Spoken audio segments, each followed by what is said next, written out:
നിങ്ങളെല്ലാം ഇന്ന് സംസാരിക്കുവാൻ ദൈവം എനിക്ക് തന്ന ഈ അവസരത്തിനായിട്ട് ദൈവത്തെ സ്തോത്രം ചെയ്യുന്നു. എന്താണ് ക്രിസ്തീയ സുവിശേഷം? 2 പ്രധാനപ്പെട്ട ചോദ്യങ്ങളാണ് വേദപുസ്തകത്തിലുള്ളത്. ഒന്ന്, ദൈവമക്കളാകുന്നത് എങ്ങനെ, ദൈവമക്കളായി നമ്മൾ വളരുന്നത് എങ്ങനെ. ഈ 2 കാര്യങ്ങൾ നമ്മൾ എല്ലാവരും മനസ്സിലാക്കിയിരിക്കേണ്ടതാണ് എന്ന് ഞാൻ അനുമാനിക്കുന്നു. അതുകൊണ്ട് തന്നെ ഞാൻ നിങ്ങളോട് സംസാരിക്കുന്നത് ഈ 2 വിഷയങ്ങളായിരിക്കും. നമുക്കധികം മുഖവരിയൊന്നും ഇല്ലാതെ വചനത്തിലേക്ക് നമുക്ക് പ്രവേശിക്കാം. യോഹന്നാൻ്റെ സുവിശേഷം 1-ാം അധ്യായത്തിൻ്റെ 12-ാം വാക്യം ഇങ്ങനെ പറയുന്നു: അവനെ കൈക്കൊണ്ട് അവൻ്റെ നാമത്തിൽ വിശ്വസിക്കുന്നവർക്ക് അവൻ ദൈവമക്കളാകുവാൻ അധികാരം കൊടുത്തു. അവനെ കൈക്കൊണ്ട് അവൻ്റെ നാമത്തിൽ വിശ്വസിക്കുന്നവർക്ക് ഈ ദൈവമക്കളാകുവാനുള്ള അധികാരം ദൈവം നൽകി. അപ്പോൾ ദൈവമക്കളാകുന്നത് എങ്ങനെയാണ്? അവനെ കൈക്കൊണ്ട് അവൻ്റെ നാമത്തിൽ വിശ്വസിക്കുമ്പോഴാണ്. അതിന് താഴോട്ട് വരുമ്പോൾ നമ്മൾ വായിക്കുന്നത്, അത് രക്തത്താൽ സംഭവിക്കുകയില്ല, നോട്ട് ബൈ ഇൻഹെറിറ്റൻസ്. അത് ജഡത്തിൻ്റെ തീരുമാനത്തിൽ നടക്കുകയില്ല. അത് എനിക്ക് ഇഷ്ടപ്പെട്ടു, കൊള്ളാം, ഞാൻ നാളെ തൊട്ട് ചേർന്നേക്കാം, അങ്ങനെ വിചാരിച്ചാലും സാധിക്കുകയില്ല. എനിക്കൊരു തീരുമാനമെടുത്ത് ചേരാൻ സാധ്യമല്ല എന്നർത്ഥം. 3-ാമത് പറയുന്നത് പുരുഷൻ്റെ ഇഷ്ടത്താലുമല്ല. എന്ന് പറഞ്ഞാൽ ഒരു വീട്ടിലെ പുരുഷൻ, അധികാരിയായ ആൾ പറയുകയാണ്, ഓക്കെ നമുക്ക് നാളെ തൊട്ട് ദൈവമക്കളായേക്കാം എന്ന് പറഞ്ഞാലും അത് നടക്കില്ല. ഇത് ദൈവമക്കളാകുന്നത് ഒരു സ്പിരിച്വൽ ബർത്താണ്, റീജനറേഷൻ, വീണ്ടും ജനിക്കുക എന്ന് പറയും. നമ്മൾ ഈ ഭൂമിയിൽ ഭൗതികമായി നമ്മൾ ജനിച്ചപ്പോൾ, ഈ ശരീരവുമായിട്ട് നമ്മൾ ഈ ഭൂമിയിലേക്ക് വന്നപ്പോൾ നമ്മൾ ആരും അറിഞ്ഞില്ല ജനിച്ച കാര്യം. നമുക്കൊരു ചോയ്സും ഉണ്ടായിരുന്നില്ല, എങ്ങനെ ജനിക്കും, എവിടെ ജനിക്കും എന്നൊരു ചോയ്സ് ഉണ്ടായിരുന്നെങ്കിൽ നമ്മുടെ പിള്ളേരൊക്കെ ഇപ്പോഴും അമേരിക്കയിൽ പോകാനും കാനഡയിൽ പോകാനും UK ഒക്കെ പോകാൻ, ഓസ്ട്രേലിയയിൽ പോകാനൊക്കെ എന്തുമാത്രം കഷ്ടപ്പെടുന്നു. അപ്പോൾ ജനിക്കുന്നതിന് മുമ്പ് ഒരു ചോയ്സ് കൊടുക്കുമായിരുന്നെങ്കിൽ ഇവരവിടെ എവിടെയെങ്കിലും അങ്ങ് ജനിച്ചു പോയിക്കൊണ്ടേനെ. പക്ഷെ എന്തായാലും അങ്ങനൊരു ചോയ്സ് ഇല്ല. നമ്മൾ ജനിച്ചു കഴിഞ്ഞപ്പോഴും നമ്മൾ ജനിച്ച കാര്യം നമ്മൾ അറിഞ്ഞില്ല. 1-ാമത്തെ ബർത്ത്ഡേക്കൊന്നും നമ്മൾ ജനിച്ച കാര്യം നമുക്ക് അറിയത്തില്ലായിരുന്നു. എല്ലാവരും കൂടെ ഹാപ്പി ബർത്ത്ഡേ ഒക്കെ പറഞ്ഞ് സന്തോഷിച്ചു എന്നുള്ളതല്ലാതെ ഈ 2-3 ബർത്ത്ഡേ കഴിഞ്ഞപ്പോഴാണ് നമ്മൾ ജനിച്ച കാര്യം തന്നെ നമ്മൾ അറിഞ്ഞത്. അപ്പോൾ ജനനത്തിൻ്റെ ഉത്തരവാദികൾ നമ്മുടെ മാതാപിതാക്കളാണെന്ന് പറയുന്ന പോലെ ഈ സ്പിരിച്വൽ ബർത്ത് അല്ലെങ്കിൽ ആത്മീക ജനനത്തിൻ്റെ ഉത്തരവാദി നമ്മളല്ല, ദൈവമാണ്. ദൈവത്തിന് മാത്രമേ ആത്മീക സന്തതികളെ ജനിപ്പിക്കാൻ സാധിക്കുകയുള്ളൂ. അതുകൊണ്ടാണ് എൻ്റെ താഴെ എഴുതിയിരിക്കുന്നത്, രക്തത്താലല്ല, നമ്മുടെ സ്വന്തം തീരുമാനത്താലുമല്ല, നമ്മുടെ ഒരു കുടുംബനായകൻ്റെ തീരുമാനം കൊണ്ടും നടക്കില്ല. അത് ദൈവത്തിൽ നിന്നത്രേ ജനിച്ചത്. അപ്പോൾ ദൈവത്തിൽ നിന്ന് ജനിക്കുക എന്ന് പറയുന്നതിനെയാണ് നമ്മൾ ഒരു സ്പിരിച്വൽ ബർത്ത് അല്ലെങ്കിൽ ആത്മീക ജനനം, ആത്മാവിൽ വീണ്ടും ജനിക്കുന്ന ആളുകളെയാണ് നമ്മൾ ദൈവത്തിൻ്റെ മക്കൾ എന്ന് വിളിക്കുന്നത്. അപ്പോൾ ദൈവത്തിൻ്റെ മക്കളാകുന്നതിന് ആത്മീക വീണ്ടും ജനനം അല്ലെ റീജനറേഷൻ, പുനർജനനം ആവശ്യമാണ്. ഈ പുനർജനനം എങ്ങനെയാണ് സംഭവിക്കുന്നതെന്നുള്ളത് നമ്മൾ അത്യാവശ്യമായിട്ടും മനസ്സിലാക്കേണ്ട ഒരു കാര്യമാണ്. കാരണം ആത്മാവിൽ വീണ്ടും ജനിക്കാത്തവർക്ക് ദൈവത്തെ പ്രസാദിപ്പിക്കുവാനോ സ്വർഗരാജ്യം അവകാശമാക്കുവാനോ സാധ്യമല്ല. നിക്കോദമോസിനോട് കർത്താവ് സംസാരിക്കുന്ന ആ വാക്യങ്ങൾ നമ്മൾ വായിക്കുമ്പോൾ അവിടെ നിക്കോദമോസ് വളരെ പ്രധാനപ്പെട്ട ഒരു പള്ളിപ്രമാണിയായിരുന്നു, ഒരു ടീച്ചറായിരുന്നു, യഹൂദന്മാരെ നിയമം പഠിപ്പിക്കുന്ന ആളായിരുന്നു, നമുക്കറിയാം. ഇദ്ദേഹം കർത്താവിനോടൊന്ന് പറയുന്നത്, നീ ദൈവത്തിൽ നയിക്കപ്പെട്ടവനാണ്, അല്ലെങ്കിൽ ഈ കാര്യങ്ങളൊന്നും ചെയ്യുവാൻ നിനക്ക് കഴിയുമായിരുന്നില്ല. ഇപ്പം കർത്താവ് പറഞ്ഞു, നല്ല വാചകം പറഞ്ഞുകൊണ്ട് കാര്യമില്ല, വീണ്ടും ജനിച്ചില്ല എങ്കിൽ എത്ര മിടുക്കനായാലും ദൈവരാജ്യത്തിൽ പ്രവേശിക്കുകയില്ല. വീണ്ടും ജനിച്ചില്ല എങ്കിൽ നീ ദൈവരാജ്യത്തിൽ പ്രവേശിക്കുകയില്ല. അപ്പോൾ സാധാരണഗതിയിൽ നമ്മളെല്ലാം ചിന്തിക്കും, വീണ്ടും ജനിക്കുക എന്ന് പറയുന്നതിനകത്തൊരു എല്ലാവർക്കും ചിലപ്പോൾ ആഗ്രഹം കാണും, പ്രത്യേകിച്ച് മലയാളികൾ ഭയങ്കര നൊസ്റ്റാൾജിക്കാണ്. നമ്മളൊക്കെ എപ്പോഴും ആലോചിക്കും 80കളും 90കളും ഒക്കെ എത്ര മനോഹരമായിരുന്നു. നിങ്ങളെങ്ങനെ ആലോചിക്കുമെന്ന് എനിക്കറിയത്തില്ല. ആ പ്രായത്തിലൂടെ കടന്നു പോയവർ ചിലപ്പോൾ അങ്ങനെ ആലോചിക്കുമായിരിക്കും. അന്നത്തെ അന്തരീക്ഷം, അന്നത്തെ ആളുകൾ, അന്നത്തെ ചിന്താഗതികൾ. ഇന്ന് മനുഷ്യബന്ധങ്ങൾക്കൊക്കെ ഒത്തിരി വ്യത്യാസം വന്നു, നമ്മുടെ ജീവിത രീതിക്ക് വ്യത്യാസം വന്നു. പലപ്പോഴും പറയും പഴയ കാലം, ഗോൾഡൻ ഏജ്. കഴിഞ്ഞ ദിവസം ഞാൻ കേട്ടു, ഇന്ന് നമ്മൾ ഉപയോഗിക്കുന്ന കമ്പ്യൂട്ടർ, ലാപ്ടോപ്പ്, ഇതെല്ലാം മൊബൈൽ ഫോണുകൾ, ഈ നൂതനമായ സാങ്കേതിക വിദ്യകളെല്ലാം കണ്ടുപിടിച്ചത് ഈ 80കളിലും 90കളിലൊക്കെ ജനിച്ചവരും ആ കാലഘട്ടത്തിലുള്ള ആൾക്കാരുമാണ്. അപ്പോൾ അതൊരു ഗോൾഡൻ ഏജ് ആയിരുന്നു. അപ്പോൾ നമ്മളെപ്പോഴും ആഗ്രഹം, അതുമാത്രമല്ല, ഈ ചെറുപ്പകാലത്തേക്ക് തിരിഞ്ഞു പോകാൻ ഭയങ്കര ആഗ്രഹമുള്ള ആൾക്കാരാണ് മലയാളികൾ. ഒന്നും കൂടെ ആ ചെറുപ്പകാലം, പഴയ കുന്നിൻപുറം എന്നൊക്കെ പറഞ്ഞ് കേട്ടിട്ടില്ലേ, പഴയ വീട്, പഴയ വീടിൻ്റെ മുറ്റം, ഇതൊക്കെ സ്വപ്നമായിട്ട് കാത്തു സൂക്ഷിക്കുന്നവരാണ്. അപ്പോൾ കർത്താവ് ഒരു അവസരം തരണം, ഒന്നും കൂടെ നീ വന്ന് ജനിച്ചോ എന്ന് പറയുമ്പം ചിലപ്പോൾ നമ്മൾ ചിന്തിക്കുമായിരിക്കും, കുറച്ചുകൂടെ നല്ലപോലെ ഞാൻ ജീവിക്കുമായിരുന്നേനെ, ഈ ജീവിതം ശരിയായില്ല, പഠിച്ചപ്പോൾ ഉഴപ്പി, പഠിക്കേണ്ട സമയത്ത് മാവേലെറിഞ്ഞ് നടന്നു, 10ാം ക്ലാസ്സിലൊക്കെ ഉഴപ്പായിരുന്നുകൊണ്ട് നല്ല മാർക്ക് കിട്ടിയില്ല, നല്ല അഡ്മിഷൻ കിട്ടിയില്ല, ഇനി ഒരു ചാൻസും കൂടെ കിട്ടുവാണെങ്കിൽ ഞാൻ കുറച്ചും കൂടെ നന്നായിട്ട് പഠിച്ചേനെ, കുറച്ചുകൂടെ നന്നായിട്ട് അധ്വാനിച്ച് ജോലിയൊക്കെ വാങ്ങിച്ചേനെ, കുറച്ചുകൂടെ കാശൊക്കെ ഉണ്ടാക്കിയേനെ, കുറച്ചും കൂടെ നല്ലപോലെ ആലോചിച്ചിട്ട് കല്യാണമെങ്കിലും കഴിച്ചേനെ. ഇത് പക്ഷേ എന്ത് പറയാനാണ്, അങ്ങനൊരു ചാൻസ് ലോകത്തിൽ ആർക്കും കിട്ടുകയില്ല. കാരണം ടൈം എന്ന് പറയുന്നത് എപ്പോഴും മുൻപോട്ട് മാത്രം പോകുന്നൊരു കാര്യമാണ്, അതിന് പുറകോട്ട് പോകാൻ സാധ്യമല്ല. ശാസ്ത്രം പറയുന്നത് അങ്ങനെ തന്നെയാണ്. ടൈം സൃഷ്ടിയോട് കൂടിയാണ് ഉണ്ടാകുന്നത്. ആദിയിൽ എന്ന് പറയുമ്പോഴാണ് സമയം ഉണ്ടാകുന്നത്. ഈ സമയം മുമ്പോട്ട് പോയിക്കൊണ്ടേയിരിക്കും. ശാസ്ത്രം അനുസരിച്ച് ബിഗ് ബാങ് എന്ന തിയറി അനുസരിച്ച് ആ മഹാവിസ്ഫോടനം ഉണ്ടാകുമ്പോഴാണ് സമയം ഉണ്ടാകുന്നത്. അതിനുമുമ്പ് സമയമില്ല. ഈ സമയം ഇങ്ങനെ മുമ്പോട്ട് പോയി അവസാനം ഇതെല്ലാം നശിച്ച് തീരുന്നത് വരെ ആ ടൈം ഇങ്ങനെ പോയിക്കൊണ്ടിരിക്കുമെന്നാണ് ആൽബർട്ട് ഐൻസ്റ്റീനെ പോലുള്ള ശാസ്ത്രജ്ഞന്മാർ പറഞ്ഞത്. ബൈബിളിൽ നോക്കുമ്പോൾ അങ്ങനെ തന്നെയാണ്. ഈ ടൈമും പ്രപഞ്ചവും എല്ലാം തുടങ്ങി, അതെല്ലാം ഒരു ദിവസം ഈ നമ്മൾ കാണുന്ന ഈ ദൃശ്യപ്രപഞ്ചം ഇല്ലാതായി പോകും. ഇന്ന് ശാസ്ത്രം വിശ്വസിക്കുന്ന ഒത്തിരി ആൾക്കാർ പറയുന്നത് ദൈവമില്ല എന്നൊക്കെ പറയുന്ന ആൾക്കാരുണ്ട്. പക്ഷേ പതുക്കെ ശാസ്ത്രം വളഞ്ഞു വരും. കാരണം ശാസ്ത്രം ഒരിക്കലും കള്ളമല്ല, അതെപ്പോഴും സത്യം അന്വേഷിക്കാൻ പരിശ്രമിക്കുന്ന ഒരു പരിപാടിയാണ്. അതുകൊണ്ട് എപ്പോഴെങ്കിലും കറങ്ങിത്തിരിഞ്ഞത് സത്യത്തിലേക്ക് വരും. അപ്പോഴേക്കും ഒത്തിരി പേര് ഈ കള്ളത്തിൽ വിശ്വസിച്ച് മരിച്ചിട്ടുണ്ടാവും. അതുകൊണ്ട് ഈ ടൈം എന്ന് പറയുന്നത് മുമ്പോട്ട് മാത്രമേ പോകുള്ളൂ, പുറകോട്ട് പോകില്ലാത്തതുകൊണ്ട് നമുക്ക് ഫിസിക്കലായിട്ട് രണ്ടാമത് ജനിക്കുക എന്ന് പറയുന്നത് അസാധ്യമാണ്. ആ കാലഘട്ടം ഇനി ഒരിക്കലും വരില്ല. നമ്മൾ എത്ര സ്വപ്നം കണ്ടാലും ആ പഴയ നല്ല കാലം ഇനി വരുമോ? ഒരിക്കലും വരില്ല. നമ്മൾ ഇനിയും കൂടുതൽ വഷളായ ഒരു ലോകത്തിലേ ജീവിക്കുകയുള്ളൂ. കൂടുതൽ സ്വാർത്ഥമായ ഒരു ലോകത്തിൽ നമ്മൾ ഇനി അടുത്ത തലമുറ ജീവിക്കുകയുള്ളൂ. ഇതിലും നല്ലൊരു അന്തരീക്ഷം വരുമെന്ന് പ്രതീക്ഷിക്കേണ്ട. കാരണം ദൈവത്തിൻ്റെ ഡിസൈൻ അതല്ല.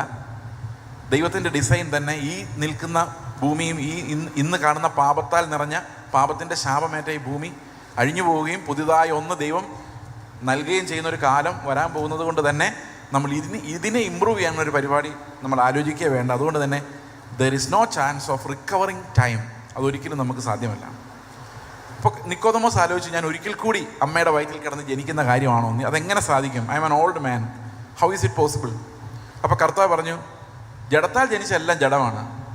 നീ അമ്മയുടെ വയറ്റിൽ നിന്ന് 100 പ്രാവശ്യം ജനിച്ചാലും വെളിയിൽ വരുന്ന നിക്കോദമോസ് തന്നെയായിരിക്കും, ഇതേ സ്വഭാവമുള്ള. അപ്പം നമ്മൾ വിചാരിക്കും ഒന്നും കൂടെ ജനിച്ചായിരുന്നെങ്കിൽ. ഇതേ ഉഴപ്പൻ തന്നെയാണ് പിന്നെ ജനിക്കുന്നത്, ഇതേ മടിയൻ തന്നെയാണ് വീണ്ടും ജനിക്കുന്നത്, ഒരു വ്യത്യാസം ഉണ്ടാവുകയില്ല. അതുകൊണ്ട് കർത്താവ് പറയുന്നത് ജഡത്താൽ ജനിച്ചതെല്ലാം ജഡമാണ്. ആത്മാവിനാൽ ജനിക്കുന്നത് എങ്ങനെയാണ്? ആത്മാവിൽ ജനിക്കുന്നത് അത് വെള്ളത്താലും ആത്മാവിനാലും വീണ്ടും ജനിച്ചില്ല എങ്കിൽ നീ ദൈവരാജ്യത്തിൽ പ്രവേശിക്കുകയില്ല. അപ്പോൾ ഈ വെള്ളത്താലും ആത്മാവിനാലുമുള്ള വീണ്ടും ജനനം എന്ന് പറഞ്ഞാൽ എന്താണെന്നുള്ളതിനെക്കുറിച്ച് വളരെയധികം തർക്കങ്ങളുണ്ട്. അപ്പോൾ എന്താണ് ശരിക്കും ഈ വെള്ളത്താലും ആത്മാവിനാലുള്ള വീണ്ടും ജനനമെന്ന് നമുക്ക് അതേ വാക്യത്തിൽ നിന്ന് തന്നെ ഒന്ന് മനസ്സിലാക്കാൻ ശ്രമിക്കാം. ഒരു വേദപുസ്തകം നമ്മൾ ഒരു ഭാഗം വായിക്കുമ്പോൾ അതേ ഭാഗത്ത് തന്നെ അതിൻ്റെ അർത്ഥം ഉണ്ടാകും. അവിടെ നിന്ന് തന്നെ അത് കണ്ടുപിടിക്കണം. എന്നിട്ട് വേണം നമ്മൾ വേറെ പാസേജുകളിലേക്ക് നോക്കാൻ. അപ്പോൾ ശരിക്കും എന്താണ് കർത്താവ് പറഞ്ഞതെന്ന് നമുക്ക് മനസ്സിലാകണമെങ്കിൽ അതിൻ്റെ 9ാം വാക്യത്തിലേക്ക് വരണം. അപ്പോൾ 9ാം വാക്യത്തിൽ പറയുന്നത് ഇതെങ്ങനെ സംഭവിക്കുമെന്ന് നിക്കോദമോസ് ചോദിക്കുമ്പോൾ കർത്താവ് ചോദിക്കുന്നത്, നീ യഹൂദന്മാരുടെ ടീച്ചറായിരുന്നിട്ടും ആചാര്യനായിരുന്നിട്ടും നിനക്ക് ഈ കാര്യങ്ങളൊന്നും അറിയത്തില്ല എന്നാണ്. അതായത് ഈ വീണ്ടും ജനനം എന്ന് പറയുന്ന ഈ കാര്യം എങ്ങനെ സംഭവിക്കുമെന്ന് നിക്കോദമോസ് ചോദിക്കുമ്പോൾ കർത്താവ് പറയാണ്, നീ യഹൂദന്മാരെ എല്ലാം പഠിപ്പിക്കുന്ന ആളായിട്ടും നിനക്കിതെങ്ങനെയാണ് അറിയാതെ പോയത്? ഇപ്പം നമ്മൾ സാധാരണഗതിയിൽ ഒരു 10ാം ക്ലാസ്സിൽ പഠിക്കുന്ന ഒരു കൊച്ചിനോട് ചോദിക്കുകയാണ്, എന്താണ് A+B² എന്ന് ചോദിച്ചു കഴിഞ്ഞാൽ ആ കൊച്ച് പറഞ്ഞില്ലെങ്കിൽ നമ്മൾ ചോദിക്കും, 10ാം ക്ലാസ് വരെ പഠിച്ചിട്ടും നിനക്കിതിൻ്റെ ഉത്തരം അറിയത്തില്ലേ എന്ന് ചോദിക്കുന്നവരാണ് കർത്താവ് ചോദിച്ചത്, നീ യഹൂദന്മാരുടെ ആചാരനായിരുന്നിട്ടും നിനക്ക് വീണ്ടും ജനനം എന്താണെന്ന് അറിയില്ലേ? അപ്പോൾ അങ്ങനെ കർത്താവ് ചോദിക്കണമെങ്കിൽ ഒരു കാര്യം ഉറപ്പാണ്, ഇത് ആ യഹൂദന്മാരുടെ സിലബസിലുണ്ട്, പഴയ നിയമത്തിലുണ്ട്. അതുള്ളത് കൊണ്ടാണ് കർത്താവ് നിക്കോദമോസിന് അങ്ങനെ ചോദിച്ചത്. ഇപ്പോൾ പഴയ നിയമത്തിലെ സിലബസ്, അതായത് ഈ നിക്കോദമോസ് എന്ന് പറയുന്ന ടീച്ചർ അവരെ പഠിപ്പിക്കേണ്ടിയിരുന്ന വളരെ നിർണായകമായ ഒരു പഠിപ്പിക്കലാണ് ശരിക്കും ആ ഭാഗത്ത് കർത്താവ് കോട്ട് ചെയ്യുന്നത്. കർത്താവ് ഒരിക്കലും പുതിയ കാര്യമല്ല പഠിപ്പിക്കുന്നത്. പഴയ നിയമത്തിലെല്ലാം നിഴലുകളായി കണ്ട കാര്യങ്ങളുടെ പൂർത്തീകരണമാണ് കർത്താവിലൂടെ നമ്മൾ കാണുന്നത്. അപ്പോൾ ശരിക്കും കർത്താവ് പറഞ്ഞത് പഴയ നിയമത്തിലൊരു കൊട്ടേഷനാണ്. അതുകൊണ്ടാണ് നിക്കോദെമോസിനോട് ചോദിച്ചത്, നീ യഹൂദന്മാരുടെ ആചാര്യൻ ആയിരുന്നിട്ടും നിനക്ക് എന്തുകൊണ്ടാണ് ഇത് അറിയാതെ പോയത് എന്ന് ചോദിക്കാൻ കാരണം, ഈ യഹൂദന്മാരുടെ ഒരു സ്വഭാവം നമ്മുടെ സ്വഭാവം ഏതാണ്ട് ഒരുപോലെയാണ്. ഈ പഠിക്കേണ്ടത് മാത്രം പഠിക്കില്ല, ബാക്കി എല്ലാ കാര്യത്തെക്കുറിച്ചും ഭയങ്കര പഠനമായിരിക്കും. പക്ഷേ എന്താണോ ദ മോസ്റ്റ് എസെൻഷ്യൽ ഡോക്ട്രിൻ, എന്താണോ ബൈബിളിൽ ഏറ്റവും പ്രധാനപ്പെട്ട ട്രൂത്ത് എന്നുള്ളത് നമ്മൾ പഠിക്കില്ല. അതാണ് ഈ നിക്കോദെമോസിന് സംഭവിച്ചത്. അവർ ഓരോ വചനത്തിൻ്റെയും വള്ളി കീറി പഠിക്കുമ്പോഴും ഈ എസെൻഷ്യൽ ഡോക്ട്രിൻ വിട്ടുപോയിട്ടാണ് അവർ പഠിപ്പിക്കുന്നത്. ഇന്നും അങ്ങനെ തന്നെയാണ് ഇസ്രായേൽ മക്കൾ ചെയ്യുന്നത്. അവരോട് ഈ 53-ാമത്തെ യെശയ്യാ പ്രവാചകൻ 53 പറഞ്ഞ് അവർക്ക് മനസ്സിലാകത്തതേ ഇല്ല. അവർ എല്ലാ വചനം അറിയാം, പക്ഷേ ഈ പറയേണ്ട രീതിയിൽ മനസ്സിലാക്കിയില്ല, വായിക്കേണ്ട രീതിയിൽ മനസ്സിലാക്കിയില്ല, വേണ്ടത് പഠിപ്പിക്കുകയില്ല. ഇത് അന്നത്തെയും ഒരു പ്രോബ്ലമാണ്. അപ്പോൾ കർത്താവ് പറഞ്ഞ കൊട്ടേഷൻ എവിടെ നിന്നാണ്? അത് യെഹെസ്കേലിൻ്റെ പ്രവചനത്തിൽ നിന്നാണ്. യെഹെസ്കേലിൻ്റെ പ്രവചനം 36-ാം അധ്യായത്തിൻ്റെ 25, 26, 27 വാക്യങ്ങളാണ്. യെഹെസ്കേലിൻ്റെ പ്രവചനം 36-ാം അധ്യായത്തിൻ്റെ 25-ാം വാക്യം വായിക്കാമോ? യെഹെസ്കേൽ 36-25. ഞാൻ നിങ്ങളുടെ മേൽ നിർമ്മല ജലം തളിക്കും. ഞാൻ നിങ്ങളുടെ മേൽ നിർമ്മല ജലം തളിക്കും, നിങ്ങൾ നിർമ്മലരായി തീരും. അപ്പം ജലം എവിടെ നിന്ന് വരുന്നതാണ്? സ്വർഗത്തിൽ നിന്ന് വരുന്നതാണ്. അപ്പം ദൈവം ചെയ്യുന്നൊരു പ്രവൃത്തിയാണ്. അപ്പം മനുഷ്യർ ചെയ്യുന്നൊരു കാര്യമല്ല അത്. ദൈവം നമ്മളെ ശുദ്ധീകരിക്കാൻ വേണ്ടി ചെയ്യുന്നൊരു കാര്യമാണ് അല്ലേ? വെള്ളം എന്തിനു വേണ്ടി അവിടെ അയക്കുന്നത്? ഞാൻ നിങ്ങളുടെ മേൽ നിർമ്മല ജലം തളിക്കും, നിങ്ങൾ നിർമ്മലരായി തീരും. അടുത്ത വാക്യം, ഞാൻ നിങ്ങളുടെ സകല മലിനതയെയും സകല വിഗ്രഹങ്ങളെയും നീക്കി. ഞാൻ നിങ്ങളുടെ സകല മലിനതയെയും സകല വിഗ്രഹങ്ങളെയും നീക്കി നിങ്ങളെ നിർമ്മലീകരിക്കും. അപ്പോൾ ഒരു മനുഷ്യൻ വളർന്നു വരുമ്പോൾ അവന് പാപം മൂലമുണ്ടാകുന്ന മലിനത, ഈ മലിനത, അതുപോലെ അവൻ്റെ ഉള്ളിൽ ഉണ്ടായി വരുന്ന വിഗ്രഹങ്ങൾ, എല്ലാ മനുഷ്യരുടെയും ഉള്ളിൽ വിഗ്രഹങ്ങളുണ്ട്. ദൈവത്തിന് ക്രോധമുണ്ടാക്കുന്ന വിഗ്രഹങ്ങൾ. അത് വെളിയിലല്ല ഇരിക്കുന്നത്, അത് വലിയൊരു പങ്കും അകത്ത് തന്നെയാണ് ഇരിക്കുന്നത്. വെളിയിലുണ്ട് ഇഷ്ടം പോലെ, പക്ഷെ അകത്താണ്. ഈ അകത്തെ വിഗ്രഹങ്ങൾ പോകണമെങ്കിൽ ഉയരത്തിൽ നിന്ന് തന്നെ വെള്ളം വീഴണം. ദൈവം തന്നെ ശുദ്ധീകരിക്കാതെ അത് പോവില്ല. അത് മുറുകെ പറ്റുന്ന, നമുക്ക് വളരെ സ്നേഹമുള്ള മുറുകെ പറ്റുന്ന ചില കാര്യങ്ങളാണ് ഈ വിഗ്രഹങ്ങളായിട്ട് വരുന്നത്. അപ്പോൾ നിങ്ങളുടെ സകല മലിനതകളെയും വിഗ്രഹങ്ങളെയും നീക്കി നിങ്ങളെ ശുദ്ധീകരിക്കും. അപ്പോൾ ഈ വെള്ളം എന്തിനു വരുന്നു എന്ന് വെച്ച് കഴിഞ്ഞാൽ, പഴയ മനുഷ്യൻ, അതായത് നമ്മൾ പാപത്തിൽ ജീവിച്ച ആ പഴയ മനുഷ്യൻ്റെ പഴയ ജഡസ്വഭാവത്തെ നീക്കുന്നതിന്. തിത്തോസിൻ്റെ ലേഖനത്തിൽ പറയുന്നുണ്ട്, നിങ്ങൾ വീണ്ടും ജനിച്ച എങ്ങനെയാണ്? പുനർജനന സ്നാനത്താലും നിങ്ങളുടെ മേൽ കർത്താവ് പകർന്ന ധാരാളമായ ആത്മാവിൻ്റെ നവീകരണത്താലുമാണ് നിങ്ങൾ വീണ്ടും ജനിച്ചത്. അപ്പോൾ ഈ വീണ്ടും ജനനത്തിന് വേണ്ടിയുള്ളൊരു സ്നാനം, ഈ സ്നാനം എന്ന വാക്ക് ഇവിടെ ഉപയോഗിക്കുന്ന കറക്റ്റ് അല്ല, കാരണം ഇത് ഉയരത്തിൽ നിന്ന് നമ്മൾ ചെയ്യുന്നൊരു കാര്യമല്ല ഇത്. This is really what God is doing. കാരണം റീജനറേഷൻ നമ്മുടെ പ്രവൃത്തിയല്ല, അത് ദൈവത്തിൻ്റെ പ്രവൃത്തിയാണ്. ഈ വെള്ളവും ആത്മാവും നമ്മുടെ മേൽ പകരുന്നത് ദൈവമാണ്. It's a cleansing, dying of the old flesh. ആ പഴയ മനുഷ്യനും പുതിയ മനുഷ്യനും ഒന്നിച്ച് ജീവിക്കാൻ പറ്റത്തില്ല. ആ പഴയ മനുഷ്യൻ ക്രൂശിക്കപ്പെടുമ്പോഴാണ് പുതിയ മനുഷ്യൻ ജീവിക്കുന്നത്. നിക്കോദെമോസിന് ഒരേ സമയത്ത് പഴയ മനുഷ്യനും പുതിയ മനുഷ്യനായിരിക്കാൻ പറ്റത്തില്ല. ആ പഴയത് പോകണമെങ്കിൽ അവൻ വിചാരിച്ചാലും അത് പോവുകയില്ല. അതുകൊണ്ടാണ് കർത്താവ് അതിനെ ഉയരത്തിൽ നിന്നുള്ള ഒരു ശുദ്ധീകരണമായിട്ട് പറയുന്നത്. അപ്പോൾ ഈ ഉയരത്തിൽ നിന്നുള്ള ശുദ്ധീകരണം സംഭവിക്കുമ്പോൾ എന്തു പറ്റും? നമ്മുടെ ഉള്ളിലുള്ള വിഗ്രഹങ്ങൾ നീക്കപ്പെടും. എന്തൊക്കെയാണത്? നമുക്കറിയാം, ഈ ലോകത്തിൽ ഏറ്റവും എസെൻഷ്യലായിട്ട് നമ്മൾ വേണമെന്ന് ആഗ്രഹിക്കുന്ന ചില കാര്യങ്ങളുണ്ട്. അതിലൊന്ന് പണമാണ്. പണം ഭയങ്കര ശക്തിയുള്ള ഒരു ഐഡലാണ്. നമ്മൾ ഈ ലോകത്ത് പ്രാർത്ഥിക്കുന്നത് പോലും പണത്തിന് വേണ്ടിയാണ്. നിങ്ങളൊന്ന് ആലോചിച്ചെങ്കിൽ, ഈ ഞങ്ങളൊക്കെ ചെറുപ്പകാലത്ത് ഹോസ്റ്റലിലൊക്കെ പഠിക്കുന്ന സമയത്ത് ഒരു മാസം, ഞാൻ ഓർക്കുന്നുണ്ട്, ഞാൻ കോട്ടയത്ത് ഹോസ്റ്റലിൽ പഠിക്കുമ്പോൾ 865 രൂപയാണ് എനിക്കൊരു മാസത്തെ ബില്ല്. അപ്പോൾ എൻ്റെ പിതാവ് എല്ലാ മാസവും 1000 രൂപ മണി ഓർഡർ അയക്കും. അന്ന് മണി ഓർഡർ ഉള്ളൂ, ഗൂഗിൾ പേ ഒന്നുമില്ല. ഇപ്പം മണി ഓർഡർ വരാൻ നോക്കിയിരിക്കും. ഒരു 4-5 ദിവസം എടുക്കും മണി ഓർഡർ വരുമ്പോൾ. മണി ഓർഡർ എടുത്ത് പോക്കറ്റിലിട്ട് ഈ 5 രൂപ ഈ കൊണ്ടുവന്ന പോസ്റ്റ്മാൻ കൊടുത്തിട്ട് പറയും താങ്ക് യു. കാരണം എന്താ, അടുത്ത പ്രാവശ്യം മുടങ്ങാതെ കൃത്യസമയത്ത് ഇത് പുള്ളി എത്തിക്കും. കാരണം അന്ന് 5 രൂപയ്ക്കൊക്കെ നല്ല വിലയാണ്. ഇതുപോലെയാണ് നമ്മൾ ദൈവത്തെ കാണുന്നത്. കാശ് തരുന്ന, അനുഗ്രഹം തരുന്നു, അതിൻ്റെ ഒരു പെർസെൻറ്റേജ് ദൈവത്തിന് കൊടുത്തിട്ട് താങ്ക് യു എന്ന് പറയുന്നു. അപ്പോൾ എനിക്ക് സ്നേഹം പോസ്റ്റ്മാനോടാണോ ഈ വരുന്ന പൈസയോടാണോ? തീർച്ചയായിട്ടും പോസ്റ്റ്മാനോട് എനിക്കൊരു ബന്ധമില്ല. എൻ്റെ ബന്ധം ആ വരുന്ന പണമാണ് എനിക്ക് പ്രധാനം. ഇന്ന് പണം എന്ന വിഗ്രഹം, എന്തുകൊണ്ടാണ് ദൈവത്തോട് ഇത്ര സ്നേഹമെന്ന് ചോദിച്ചു കഴിഞ്ഞാൽ, മാമോനെ കൊണ്ടുതരുന്നത് ദൈവമാണ്. അപ്പോൾ പണം എന്ന വിഗ്രഹത്തെ നമ്മുടെ ഉള്ളിൽ നിന്ന് എടുത്തു കളയുക എന്ന് പറയുന്നത് നമ്മൾ വിചാരിച്ചാൽ അത് അസാധ്യമാണ്. കാരണം എപ്പോഴും ഈ ആകുല ചിന്ത, നാളെ എന്ത് ചെയ്യും, അടുത്ത വർഷം എന്ത് ചെയ്യും, മക്കൾ എന്ത് ചെയ്യും, മക്കളുടെ മക്കൾ എന്ത് ചെയ്യും. ഈ ആകുല ചിന്ത തൂത്ത് കളയാൻ മനുഷ്യന് പറ്റത്തില്ല. അതുകൊണ്ട് അവൻ എപ്പോഴും, അതുകൊണ്ടാണ് കർത്താവ് പറഞ്ഞത്, എന്ത് തിന്നുമെന്ന് എന്ത് കുടിക്കുമെന്ന് നിങ്ങൾ ജീവനായിക്കൊണ്ടോ എന്ത് ഉടുക്കുമെന്ന് ശരീരത്തിനായിക്കൊണ്ടോ വിചാരപ്പെടരുത്, ഈ വകയൊക്കെയും ജാതികൾ അന്വേഷിക്കുന്നു. ഈ വാക്യത്തിന് തൊട്ട് മുമ്പുള്ള വാക്യം എന്താണെന്നറിയാം? 2 യജമാനന്മാരെ സേവിക്കാൻ ആർക്കും കഴിയുകയില്ല. എന്നിട്ട് പറയാം, അതുകൊണ്ട് ഞാൻ നിങ്ങളോട് പറയുന്നു, എന്ത് തിന്നും എന്ത് കുടിക്കുമെന്ന് വിചാരപ്പെട്ടാൽ എന്ത് സംഭവിക്കും?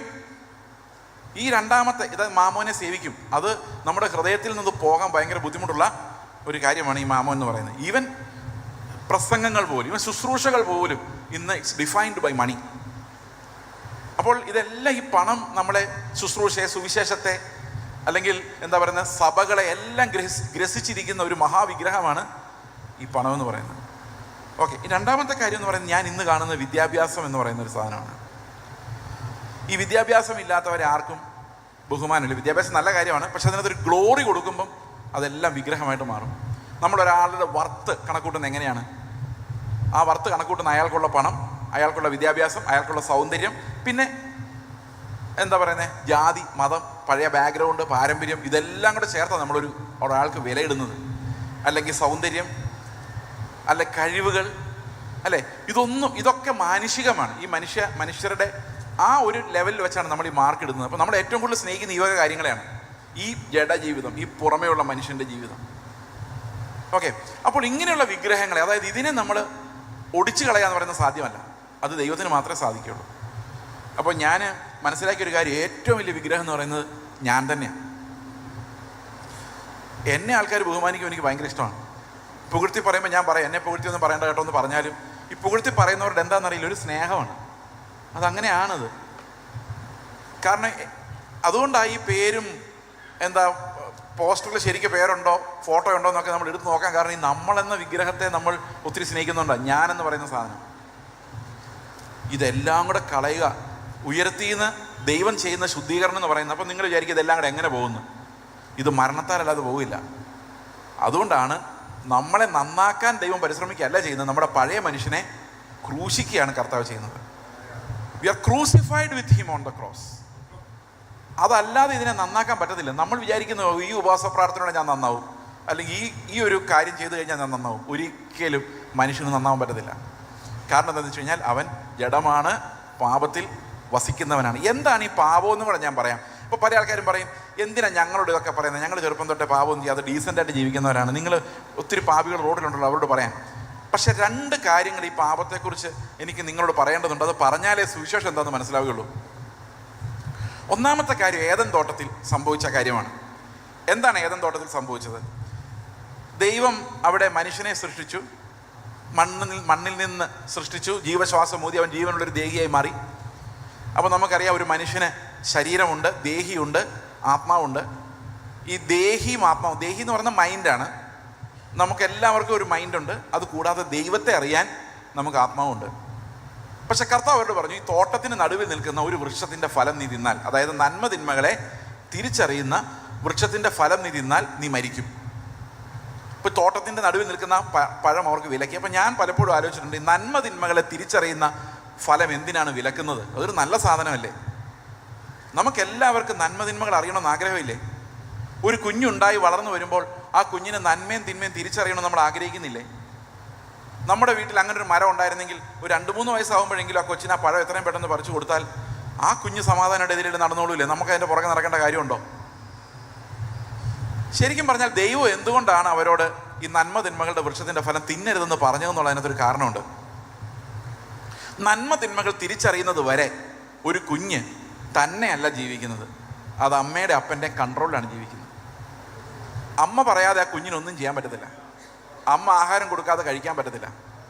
അങ്ങനൊരു ഭയങ്കര ആശ്രയത്വമാണ് ഈ നന്മ തിന്മകൾ തിരിച്ചറിയുന്നതിന് മുൻപ് കൊച്ചിനുള്ളത്. അപ്പം എന്താ നന്മ തിന്മ എന്ന് തീരുമാനിക്കുന്ന കൊച്ചല്ല, അവൻ്റെ അമ്മയാണ്, അല്ല അവൻ്റെ അപ്പനാണ് തീരുമാനിക്കുന്നത് എന്താണ് നന്മ തിന്മ എന്നുള്ളത്. അപ്പോൾ അങ്ങനെ ഒരു അവസ്ഥയിൽ നമ്മൾ ഏദൻ തോട്ടത്തിൽ നമ്മൾ ഇരിക്കുമായിരുന്നെങ്കിൽ എന്താ നന്മ എന്താ തിന്മ എന്നൊക്കെ തീരുമാനിക്കുന്ന ആരായിരിക്കും? ദൈവമായിരിക്കും. കാരണം എനിക്കിതൊന്നും അറിയേണ്ട കാര്യമില്ല. അപ്പോൾ അമ്മ എടുത്തുകൊണ്ട് നടക്കുന്ന പ്രായത്തിൽ ഏത് ആഹാരമാണ് നല്ലത്, ഇന്ന് എന്താ ഉച്ചയ്ക്ക് ഉണ്ടാക്കാൻ പോകുന്നത്, ഏത് വസ്ത്രമാണ് ധരിക്കുന്നത്, ഇതൊന്നും കൊച്ചറിയേണ്ട കാര്യമില്ല. കാരണം എന്താണ്? അവന് നന്മയും തിന്മയും അറിയത്തില്ല. നന്മയും തിന്മയും അറിയാവുന്ന ആർക്കാ? ഇവനെ എടുത്തുകൊണ്ട് നടക്കുന്ന ആൾക്കാണ്. അപ്പോൾ ആദം നന്മയും തിന്മയും അറിയണ്ട, ഞാൻ നിന്നെ പരിപാലിച്ചോളാം, ഞാൻ നിന്റെ കൂടെ നടന്നോളാം, ഞാൻ എന്ത് പറയുന്നു അതാണ് നിനക്ക് നന്മ, അതുകൊണ്ട് നീ പ്രത്യേകിച്ച് ഇത് അറിയണ്ട. അപ്പോൾ ഒരു പ്രശ്നമുണ്ട്, എല്ലാറ്റിലും നമ്മൾ ദൈവത്തെ ആശ്രയിക്കുന്നവരായിട്ട് മാറും. കാരണം നമുക്ക് സ്വന്തമായിട്ടൊന്നും അറിയാൻ വയ്യാത്തതുകൊണ്ട് നമുക്ക് എന്തിനും ദൈവം വേണം. ഇപ്പം ഞാൻ ഇവിടെ നിന്ന് പ്രസംഗിച്ചുകൊണ്ടിരിക്കുമ്പം ആ പഴം എൻ്റെ ഉള്ളിൽ ഇല്ലായിരുന്നെങ്കിൽ, ഈ നന്മ തിന്മകൾ എനിക്ക് അറിയില്ലായിരുന്നെങ്കിൽ, അടുത്ത വാക്യം പറയാൻ എനിക്ക് ദൈവം വേണം. ഇല്ല, എനിക്ക് പറയാൻ പറ്റില്ല. കാരണം രാവിലെ കട്ടിലിൽ നിന്ന് എഴുന്നേറ്റ് കഴിഞ്ഞാൽ എന്താ ചെയ്യേണ്ടതെന്ന് കർത്താവ് പറയണം, ഏതാ നന്മയെന്ന് കർത്താവ് പറയണം. അത്രയും ഭയങ്കര ഒരു ആശ്രയമായിരുന്നു. നമുക്കറിയാം, ഈ ലോകത്തിൽ ഒരു കുഞ്ഞുണ്ടായി കഴിഞ്ഞാൽ ആ കുഞ്ഞ് വളർന്നു വരുമ്പം അവൻ സ്വന്തം കാലിൽ നിൽക്കുമ്പോഴാണ് അവൻ വളർന്നു നമ്മൾ പറയുന്നത്, പക്വത പ്രാപിച്ചു. ഒരു 35 വയസ്സായിട്ടും പപ്പ ഞാനൊരു 5 രൂപയുടെ ചോക്ലേറ്റ് വാങ്ങിച്ചോട്ടെ എന്ന് ചോദിച്ചു കഴിഞ്ഞാൽ അവൻ വളർന്നില്ലല്ലോ, ഇല്ല. അവൻ ജോലിയൊക്കെ ചെയ്ത് കല്യാണമൊക്കെ കഴിച്ച് ഇഷ്ടംപോലെ കാശൊക്കെ ഉണ്ടാക്കി അപ്പനൊരു ഡ്രസ്സൊക്കെ വാങ്ങിച്ചുകൊണ്ട് വന്ന്, അല്ലെങ്കിൽ ഡ്രസ്സൊന്നും പോരാ ഇന്നല്ലേ, ഇത്തിരി വില കൂടി എന്തെങ്കിലുമൊക്കെ വാങ്ങിച്ചുകൊണ്ട് വന്ന് കൊടുക്കുമ്പോഴാണ് പറയുന്നത് എൻ്റെ മക്കൾ വളർന്നു. പക്ഷെ ദൈവം നേരെ തിരിച്ചാണ്. ദൈവം നോക്കുമ്പോൾ ഒരുത്തൻ വളരുന്ന എപ്പോഴാണെന്നറിയോ? ദൈവത്തെ കൂടാതെ ഒന്നും ചെയ്യാൻ പറ്റാത്തൊരവസ്ഥയിലേക്ക് അവൻ വരുമ്പോഴാണ്. കർത്താവിൽ പൂർണ്ണമായിട്ട് അവന് വേറെ ഒന്നും സ്വന്തമായി ചെയ്യാൻ അറിയത്തില്ല. കർത്താവെ നീ എന്ത്, ഇപ്പം ഞാൻ നിങ്ങളുടെ മുമ്പിൽ നിൽക്കുമ്പോൾ ഞാൻ ശരിക്കും വളർന്ന ഒരാളാണെങ്കിൽ, ആണോ അല്ലോ എന്നൊന്നും ഞാൻ പറയുന്നില്ല, അല്ലാതിരിക്കാനാണ് സാധ്യത കൂടുതൽ. ആണെങ്കിൽ എനിക്ക് നിങ്ങളോട് പറയണമെങ്കിൽ എന്ത് പറയണമെങ്കിലും ദൈവം എന്നോട് പറയണം.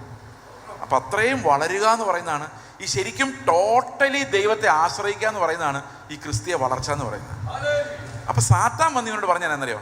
എടാ നീ വിഷമിക്കണ്ട, നീ ഇങ്ങനെ അടിമയായിരിക്കുന്നത് ശരിയല്ല. നിനക്ക് നന്മയും തിന്മയും അറിയാമെങ്കിൽ പിന്നെ ദൈവം എന്തിനാ? നീ ഒരു ദൈവമായിട്ട് മാറുമല്ലേ? അപ്പം നിനക്ക് തന്നെ തീരുമാനിക്കാം എന്ത് കഴിക്കണം, എന്തൊടുക്കണം, എവിടെ പോകണം, എന്ത് ചെയ്യണം എന്നെല്ലാം നിനക്ക് തന്നെ തീരുമാനിക്കാമെങ്കിൽ നിനക്ക് തന്നെ ദൈവത്തെ പോലെ ന്യായം വിധിക്കാം, ആൾക്കാരെ കുറ്റം വിധിക്കാം. അവൻ ശരിയല്ല ഇവൻ ശരിയല്ല എന്ന് ദൈവം പറയാൻ വേണ്ടി വെയിറ്റ് ചെയ്യണ്ട. നിനക്ക് തന്നെ ജഡ്ജ്മെൻറ്റ് പാസ് ചെയ്യാം, നിനക്ക് തന്നെ തീരുമാനിക്കാം ഏതാണ് നല്ലത് ഏതാണ് ചീത്ത. ആദം പറഞ്ഞു നിന്നെ ഞാൻ ദൈവത്തെ പോലെ, സാത്താൻ പറഞ്ഞു നിന്നെ ഞാൻ ഈ പഴം തിത്തി ദൈവത്തെ പോലെ ആക്കാം. അപ്പോൾ പല ആൾക്കാരും വിചാരിച്ചിരിക്കുന്നത് ഈ സാത്താനും ദൈവവും തമ്മിലാണ് കോൺഫ്ലിക്റ്റ് എന്നാണ്. ഈ സാത്താനും ദൈവവും തമ്മിൽ കോൺഫ്ലിക്റ്റ് ഒന്നുമില്ല. കാരണം സാത്താൻ ഒരിക്കലും ദൈവത്തിന് മുമ്പിൽ നിവർന്ന് നിൽക്കാനൊന്നും പറ്റില്ല. അവനോട് ഇവിടെ വാടാന്ന് പറഞ്ഞാൽ അവൻ വന്നേ പറ്റൂ, പോടാന്ന് പറഞ്ഞാൽ പോയേ പറ്റൂ. അത്രയും പവറേ സാത്താനുള്ളൂ. പക്ഷേ ഈ ലോകത്തിൽ നിങ്ങൾ ലോകത്തിലുള്ള എന്ത് സാധനവും, അത് ജീവനുള്ളതായാലും ജീവനില്ലാത്തതായാലും ദൈവം പറഞ്ഞനുസരിക്കും. അത് മഴയോട് കൽപ്പിച്ചാലും കടലിനോട് കൽപ്പിച്ചാലും നമുക്കറിയാം, വചനത്തിൽ അങ്ങനെയെല്ലാം എഴുതിയിട്ടുണ്ട്. കഴുതയോട് കൽപ്പിച്ചാൽ കഴുത സംസാരിക്കും. പക്ഷേ കൽപ്പിച്ചാൽ അനുസരിക്കാത്ത ഒരേ ഒരു സാധനം അത് മനുഷ്യനാണ്. അത് എന്തുകൊണ്ടാണ് അങ്ങനെ ആയതെന്ന് ചോദിച്ചു കഴിഞ്ഞാൽ, ഇവനെ ദൈവം സൃഷ്ടിച്ചപ്പോൾ കർത്താവിൻ്റെ സ്വരൂപത്തിലും സദൃശത്തിലും സൃഷ്ടിക്കുകയും അവൻ നന്മ തിന്മകളുടെ ഫലം തിന്ന് ദൈവത്തിൻ്റെ ഒരു റിബലായി മാറുകയും ചെയ്തു എന്നുള്ളത് കൊണ്ടാണ്. അപ്പോൾ പാപമെന്ന് പറയുന്നത് നമ്മുടെ ഉള്ളിലുള്ള പ്രകൃതമാണ്, ആദാമ്യ പ്രകൃതം, ദൈവത്തോടുള്ള റിബല്യൻ, ദൈവത്തെ ആവശ്യമില്ലാത്ത അവസ്ഥ. അതായത് ഞാൻ തന്നെ എനിക്ക് രാജാവായിരിക്കുന്ന അവസ്ഥ, ഞാൻ തന്നെ കാര്യങ്ങൾ തീരുമാനിക്കുന്ന അവസ്ഥ, ഞാൻ തന്നെ മനുഷ്യരെ വിധിക്കുന്ന അവസ്ഥ. ആദമിനോടൊന്ന് കർത്താവ് ചോദിക്കുകയാണ്. ഞാൻ ആദ്യമൊക്കെ ആലോചിക്കുമായിരുന്നു ചെറുപ്പത്തിലെ, ഈ ആദമും ഹവ്വയൊക്കെ ഒരൊറ്റ പാവമല്ലേ ചെയ്തുള്ളൂ, എന്തിനാണ് അവരെ ഇങ്ങനെ ശിക്ഷിച്ചത്? നമ്മളാണെങ്കിൽ നമ്മുടെ പിള്ളേർ എന്തോരം തെറ്റ് ചെയ്യുന്നു, ഞങ്ങൾ എന്തോരം തെറ്റ് ചെയ്യുന്നുണ്ട്, അപ്പനമ്മയെ ഉപേക്ഷിച്ചോ? ഇല്ല. ഇതിപ്പോൾ എങ്ങനെയാണ്? ഒരു തെറ്റ് ചെയ്തപ്പോഴേക്കും ആളെ വെളിയിൽ വിട്ടിട്ട് ഇനി മേലാ വീട്ടിൽ കയറരുതെന്ന് പറഞ്ഞ് 2 ദൂതന്മാരെ, നമുക്ക് വേണ്ട 2 പോലീസുകാരെ നിർത്തിയെന്ന് പറയാം അല്ലേ, പാറാവുകാരെ നിർത്തി. ഇവനെ എന്ത് സ്നേഹമാണ് ഞാൻ പലപ്പോഴും ആലോചിച്ചിട്ടുണ്ട്. പക്ഷെ പിന്നെ ആലോചിച്ചപ്പോൾ എനിക്ക് തോന്നി, ഈ ആദം എന്തുകൊണ്ടാണ് ദൈവത്തോട് ഒരു വാക്ക് സോറി പറയാഞ്ഞത്? നിങ്ങളത് ആലോചിച്ചിട്ടുണ്ടോ? കർത്താവെ നീ എന്നോട് തിന്നരുതെന്ന് പറഞ്ഞപ്പോൾ ഞാൻ തിന്നുപോയി, എന്നോട് ക്ഷമിക്കണേ എന്ന് എന്താ പറയാഞ്ഞെന്നറിയോ? എന്താ പറയാഞ്ഞത്? അവൻ നോക്കുമ്പോൾ അവൻ്റെ പാവമാണ് ന്യായം. അവൻ സമാധാനമായിട്ട് ആ തോട്ടത്തിൽ ഇരിക്കുമായിരുന്നു. അന്നേരമാണ് കർത്താവ് പറഞ്ഞ് ഇവൻ ഒറ്റയ്ക്ക് ഇരിക്കുന്നത് നല്ലതല്ലെന്ന്. എന്നിട്ട് അവൻ്റെ വാരിയിൽ നിന്നൊരു ഹവ്വ ഉണ്ടാക്കി കൊടുത്തപ്പം കുറച്ചും കൂടെ നല്ലൊരു ഹവ്വ ഉണ്ടാക്കി കൊടുത്തിരുന്നെങ്കിൽ ഈ കഷ്ടം സംഭവിക്കുമായിരുന്നോ? ആദം പറിച്ച് തിന്നാൻ പോകുമ്പോൾ ഹവ്വ ഓർപ്പിക്കുന്ന ഹവ്വമാരുണ്ടല്ലോ, അയ്യോ ചെയ്യരുത് എന്ന് ഓർപ്പിക്കുന്ന ഒരു ഹവ്വയാണ് ആദമിന് കിട്ടിയായിരുന്നെങ്കിൽ ആദം തെറ്റ് ചെയ്യുമായിരുന്നോ? ഇപ്പം നിങ്ങൾ ആലോചിക്കുമ്പോൾ തന്നെ തോന്നുന്നില്ലേ അവൻ്റെ ഭാഗത്ത് ന്യായം ഉണ്ടെന്ന്? ഇല്ലേ? ഇതാണ് മനുഷ്യൻ്റെ പരിപാടി. അവൻ 4 ആലോചന ആലോചിച്ച് കഴിയുമ്പോഴേക്കും അവൻ്റെ ഭാഗം ന്യായമായി മാറും. അവൻ ദൈവത്തോട് പറഞ്ഞാലെന്നറിയോ, അതിന് എൻ്റെ കുഴപ്പമൊന്നും പറയാൻ പറ്റില്ല, നീ എനിക്ക് തന്ന ഭാര്യ എനിക്ക് തന്നാൽ ഞാൻ തിന്നാതിരിക്കുന്നത് ശരിയാണോ? നീയല്ലേ കൊണ്ട് തന്നത്. അപ്പം ആരുടെ തെറ്റാ? ദൈവത്തിൻ്റെ തെറ്റാ. ഹവ്വയോട് ചോദിച്ചപ്പോൾ ഹവ്വ പറഞ്ഞു, ഹവ്വയും ഏറ്റില്ല, സ്വന്തം തെറ്റേറ്റില്ല. ഹവ്വ പറഞ്ഞത് സാത്താൻ്റെ പ്രശ്നമാണ്. ഇന്ന് നമ്മളങ്ങനെ പറയാറുണ്ട്, പിശാച് ഒപ്പിച്ചതാണ്, നമ്മൾ ഒപ്പിക്കുന്നതാ. ഇത് അങ്ങോട്ടും ഇങ്ങോട്ടും ബ്ലെയിം ചെയ്തതല്ലാതെ ഇവരാരും പറഞ്ഞില്ല നീ തിന്നരുതെന്ന് പറഞ്ഞ പഴം തിന്നുപോയി ക്ഷമിക്കണം. എന്തുകൊണ്ടാണ് പറയാഞ്ഞെന്നറിയോ? അങ്ങനൊരു മാനസാന്തരം അവർക്ക് ഉണ്ടാകുന്നതിൽ നിന്നും അവരെ തടഞ്ഞത് അവരുടെ തെറ്റായ നീതിബോധമാണ്, മനുഷ്യനീതി, ഹ്യൂമൻ റൈച്ചസ്നെസ്. അതിന് വേറൊരു ഭാഷയെ പറഞ്ഞാൽ മനുഷ്യ മതം. ഇപ്പം ഞാൻ അങ്ങനെ ചെയ്തല്ലോ, ഇങ്ങനെ ചെയ്തല്ലോ, ഇത്രയും ഉപവസിച്ചല്ലോ, ഇത്രയും പ്രാർത്ഥിച്ചല്ലോ, അപ്പോൾ എനിക്ക് എൻ്റെ പാപങ്ങളെ മറയ്ക്കാൻ ഈ മതം ഒരു നല്ല മേലങ്കിയാണ്. അപ്പോൾ ഇന്ന് നമ്മുടെ ഹൃദയത്തിൽ കിടക്കുന്ന ഹിഡൻ പാപങ്ങളെ മറച്ചു പിടിക്കാൻ വേണ്ടി ദീർഘമായി പ്രാർത്ഥിക്കുന്നു. ഇതിനെ കർത്താവ് കപടഭക്തി എന്ന് പറഞ്ഞത്. അതായത് religion is a covering for our sinful nature. നമ്മളിപ്പോഴും റിലീജിയനെ, ഈ മതത്തെ കാണേണ്ടത് അങ്ങനെയാണ്. അതായത് നമ്മുടെ ഇല്ലായ്മകളെ, നമ്മുടെ പാപത്തെ ഓർത്തൊരിക്കലും അനുദപിക്കാതിരിക്കാൻ തക്കവണ്ണം ഈ മതം നമ്മളെ സ്വയനീതിയിൽ പൂട്ടിക്കളയും. അതായത് നീ എത്ര നല്ല മനുഷ്യനാണ്, നീ രാവിലെ എഴുന്നേറ്റ് പ്രാർത്ഥിച്ചവനാണ്, നീ എത്ര നേരം ബൈബിൾ വായിക്കുന്നത്, നിന്നെപ്പോലെ ഭക്തനായ ആരുള്ളൂ. അത് വീട്ടിൽ നല്ല വഴക്കുണ്ടാക്കിയിട്ടായിരിക്കും, ചിലപ്പോൾ ഭാര്യയുടെ പുറത്തുനിന്ന് നല്ല അടി കൊടുത്തിട്ടായിരിക്കും ഇത് വായിക്കുന്നത്. പക്ഷെ വായിച്ച് കഴിയുമ്പോഴേക്കും ഞാൻ സ്വയം പറയുകയാണ്, ഐ ആം ബെറ്റർ, ഞാൻ നന്നായി, ഞാൻ അവളുടെ അത്രയും മോശമല്ല. ഈ കമ്പാരറ്റീവ് റിലീജിയൻ, അതായത് അവനേക്കാൾ ഭേദം ഞാനാണ്. പ്രിയ സഹോദരങ്ങളെ, ഈ ഒരു പാപാവസ്ഥ ഒരു മനുഷ്യൻ്റെ ഉള്ളിൽ നിന്നും ഒരു തീരുമാനമെടുത്ത് മാറ്റാൻ സാധ്യമല്ല. ഒരു ജലദോഷം വന്നാൽ പോലും നമുക്ക് തീരുമാനം എടുത്തിട്ട് പോന്ന് പറയാൻ പറ്റത്തില്ല. അന്നേരമാണ് ഇത്രയും വലിയ പാപം നമ്മൾ എന്താ പറയുന്നത്, പോട്ടെ ഇനിമേൽ പാപം ചെയ്യൂല എന്നൊക്കെ പറഞ്ഞ് ധൈര്യത്തിൽ ഇരിക്കാന്നേ ഉള്ളൂ. പക്ഷേ ഈ പാപ സ്വഭാവം നമ്മളിൽ നിന്ന് പോവുകയില്ല. കാരണം അതങ്ങനെ തൂത്ത് കളയാൻ പറ്റുന്ന ഒരു കാര്യമല്ല, നമ്മുടെ പ്രകൃതം തന്നെയാണ്. ഇത് ആത്മാർത്ഥമായിട്ട് ഇത് കേൾക്കുന്ന എല്ലാവർക്കും അറിയാം. നമ്മുടെ എല്ലാ ഹൃദയത്തിൽ, ഇനി വേറെ ലളിതമായിട്ട് ഇത് പറയാം, നമ്മുടെ ഹൃദയത്തിലൂടെ പോകുന്ന ചിന്തകളെല്ലാം നമ്മുടെ അടുത്തിരിക്കുന്ന ആൾക്ക് വായിക്കാൻ പറ്റുവാണെങ്കിൽ അവർ നമ്മളെ ശരിക്കും സ്നേഹിക്കുമോ? സ്നേഹിക്കില്ല എന്ന് എനിക്ക് നല്ല ഉറപ്പാണ്. ദൈവത്തിൻ്റെ കൃപയാൽ അതിൻ്റെ മെഷീൻ മാത്രം ഇതുവരെ കണ്ടുപിടിച്ചിട്ടില്ല. പക്ഷെ ഉടനെ വരും. കാരണം ഈ മുഖം നോക്കിയിട്ട്, എക്സ്പ്രഷൻസ് നോക്കിയിട്ട് പലതും പറയാൻ പറ്റുന്ന മെഷീൻസ് വരും. അപ്പോൾ നമ്മൾ വെച്ചുകൊണ്ട് നടക്കുന്ന കണ്ണാടിയിൽ നോക്കിക്കഴിഞ്ഞാൽ എൻ്റെ മുമ്പിലിരിക്കുന്നവൻ്റെ രഹസ്യങ്ങൾ വരെ മനസ്സിലാക്കാം. അതിനു മുമ്പ് കർത്താവ് വന്നാൽ മതിയായിരുന്നു. കാരണം ഇവിടെ മുഴുവൻ അടിപിടിയായിരിക്കും. നിൻ്റെ മനസ്സിലിരിപ്പോൾ എനിക്ക് അറിയാമടാന്ന് പറഞ്ഞ് ഒരുത്തും തുടങ്ങിയാൽ പോരെ. ഏതായാലും അത് അറിയാത്തിടത്തോളം കാലം നമ്മൾ നല്ലവരാണ്, നമ്മൾ മാന്യരാണ്. നമ്മുടെ ആൾക്കാരെ കാണുമ്പോൾ ചിരിക്കുന്നു, കെട്ടിപ്പിടിക്കുന്നു, എത്ര നാളായി കണ്ടിട്ടും ചോദിക്കുന്നു, അല്ലേ, വീട്ടിൽ വരണമെന്ന് പറയുന്നു, ആഹാരം കഴിക്കണമെന്ന് പറയുന്നു, ഞാൻ എപ്പോഴും പ്രാർത്ഥിക്കുന്നുണ്ടെന്ന് കള്ളം പറയുന്നു. ഇങ്ങനെയൊക്കെ നമ്മൾ പിടിച്ച് നിൽക്കുവാണ്. പക്ഷെ നമ്മുടെ ഹൃദയത്തിലൂടെ പോകുന്ന എന്താണെന്ന് ദൈവത്തിന് മാത്രം അറിയുള്ളൂ. ഒരു മനുഷ്യനും, നമ്മുടെ അടുത്തിരിക്കുന്ന മനുഷ്യന് പോയിട്ട് എനിക്ക് പോലും അറിയില്ല എൻ്റെ ചിന്തകൾ എവിടെ നിന്ന് തുടങ്ങുന്നു, എവിടെ തീരുന്നു. എനിക്ക് ആഗ്രഹമുണ്ട് നല്ല ചിന്തകൾ മാത്രമേ ചിന്തിക്കാവുള്ളൂ എന്ന്. പക്ഷെ പൗലോസ് പറയാം, അങ്ങനെയൊക്കെ ആഗ്രഹിച്ചാലും വരുന്നത് മുഴുവൻ എനിക്ക് ആഗ്രഹമില്ലാത്ത കാര്യങ്ങളാണ്. കാരണം ഈ പ്രകൃതം അത്ര സ്ട്രോങ് ആണ്. ഈ സ്ട്രോങ് ആയിട്ടുള്ള പാപപ്രകൃതത്തിൽ ജീവിക്കുന്ന ഒരു മനുഷ്യനും നീതിമാനല്ല. നീതിമാനായ ആരും ലോകത്തിൽ ഒരിടത്തുമില്ല. ഇതാണ് പാപത്തെക്കുറിച്ച് നമ്മൾ പറയേണ്ട രണ്ടാമത്തെ കാര്യം. അത് റോമാലേഖനം 3-ാം വാക്യമാണ്. ആകയാൽ എന്ത്, ഇത് വളരെ പ്രധാനപ്പെട്ടൊരു കാര്യമാണ്. ആകയാൽ എന്ത്, നമുക്ക് വിശേഷതയുണ്ടോ? അശേഷമില്ല. അടുത്ത വാക്യം, യഹൂദന്മാരും യവനന്മാരും ഒരുപോലെ പാപത്തിൻ കീഴാകുന്നുവെന്ന് നാം മുൻപേ തെളിയിച്ചുവല്ലോ. ഈ വാക്യത്തിനകത്തൊരു പ്രത്യേകതയുണ്ട്. എന്തുകൊണ്ട് യഹൂദന്മാരുടെയും യവനന്മാരുടെയും കഥ പറഞ്ഞിരിക്കുന്നു? യഹൂദന്മാർക്ക് മോശയുടെ കാലം മുതൽ ന്യായപ്രമാണമുണ്ട്.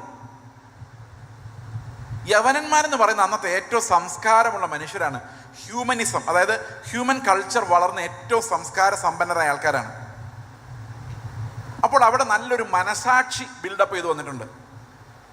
നന്മ തിന്മകളെ കുറിച്ചുള്ളൊരു ബോധം ബിൽഡ് ചെയ്ത് വന്നിട്ടുണ്ട്. യഹൂദന് നിയമമുണ്ട്, ന്യായപ്രമാണമുണ്ട്, യവനന് മനസാക്ഷിയുണ്ട്. പക്ഷേ 10-ാം വാക്യത്തിൽ പറയാം, നീതിമാൻ ആരുമില്ല. 2000 വർഷത്തിലേറെയായി ന്യായപ്രമാണം കഷ്ടപ്പെടുന്നു.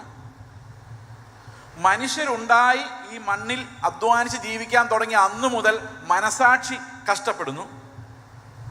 പക്ഷെ ഒരൊറ്റ നീതിമാനെ പോലും ഉണ്ടാക്കാൻ ന്യായപ്രമാണത്തിനും കഴിഞ്ഞിട്ടില്ല, മനസാക്ഷിക്കും കഴിഞ്ഞിട്ടില്ല. അതുകൊണ്ട് പൗലോസ് പറയുകയാണ്, യഹൂദന്മാരും യവനന്മാരും ഒരുപോലെ പാപത്തിന് കീഴാകുന്നുവെന്ന് നാം മുൻപേ തെളിയിച്ചുവല്ലോ. കാരണം ഇതിന് മുമ്പ് വായിക്കുമ്പോൾ വേറെ കാര്യം പറയുന്നുണ്ട്. ഈ ന്യായപ്രമാണത്തിൻ്റെ ഒരു പ്രത്യേകത, ഏതെങ്കിലും ഒരു പാപം ചെയ്താൽ എല്ലാ പാപവും ആ ന്യായപ്രമാണം മുഴുവൻ ലംഘിച്ചതുപോലെയാണ്. ആ ന്യായപ്രമാണത്തിന് തുല്യമായ മനസാക്ഷി ഒന്ന് നോക്കി. നിങ്ങളുടെ ജീവിതത്തിൽ എപ്പോഴെങ്കിലും മനസാക്ഷിക്ക് വിരോധമായ ഒരു പാപം ചെയ്തിട്ടുണ്ടെങ്കിൽ അത് മനസാക്ഷി മുഴുവൻ പാപം ചെയ്തതുപോലെയാണ്. അതുകൊണ്ട് 3:9 പറയുകയാണ്, ആകയാൽ എന്ത് നമുക്ക് വിശേഷതയുണ്ടോ? ഒരു നാളുമില്ല, അശേഷമില്ല. യഹൂദന്മാരും യവനന്മാരും ഒരുപോലെ പാപത്തിന് കീഴാകുന്നുവെന്ന് നാം മുൻപേ തെളിയിച്ചുവല്ലോ. അടുത്ത വാക്യത്തിൽ പറയുന്നത്, നീതിമാൻ ആരുമില്ല, ഒരുത്തൻ പോലുമില്ല. എന്തുകൊണ്ട് ഇത് പറയുന്നറിയോ?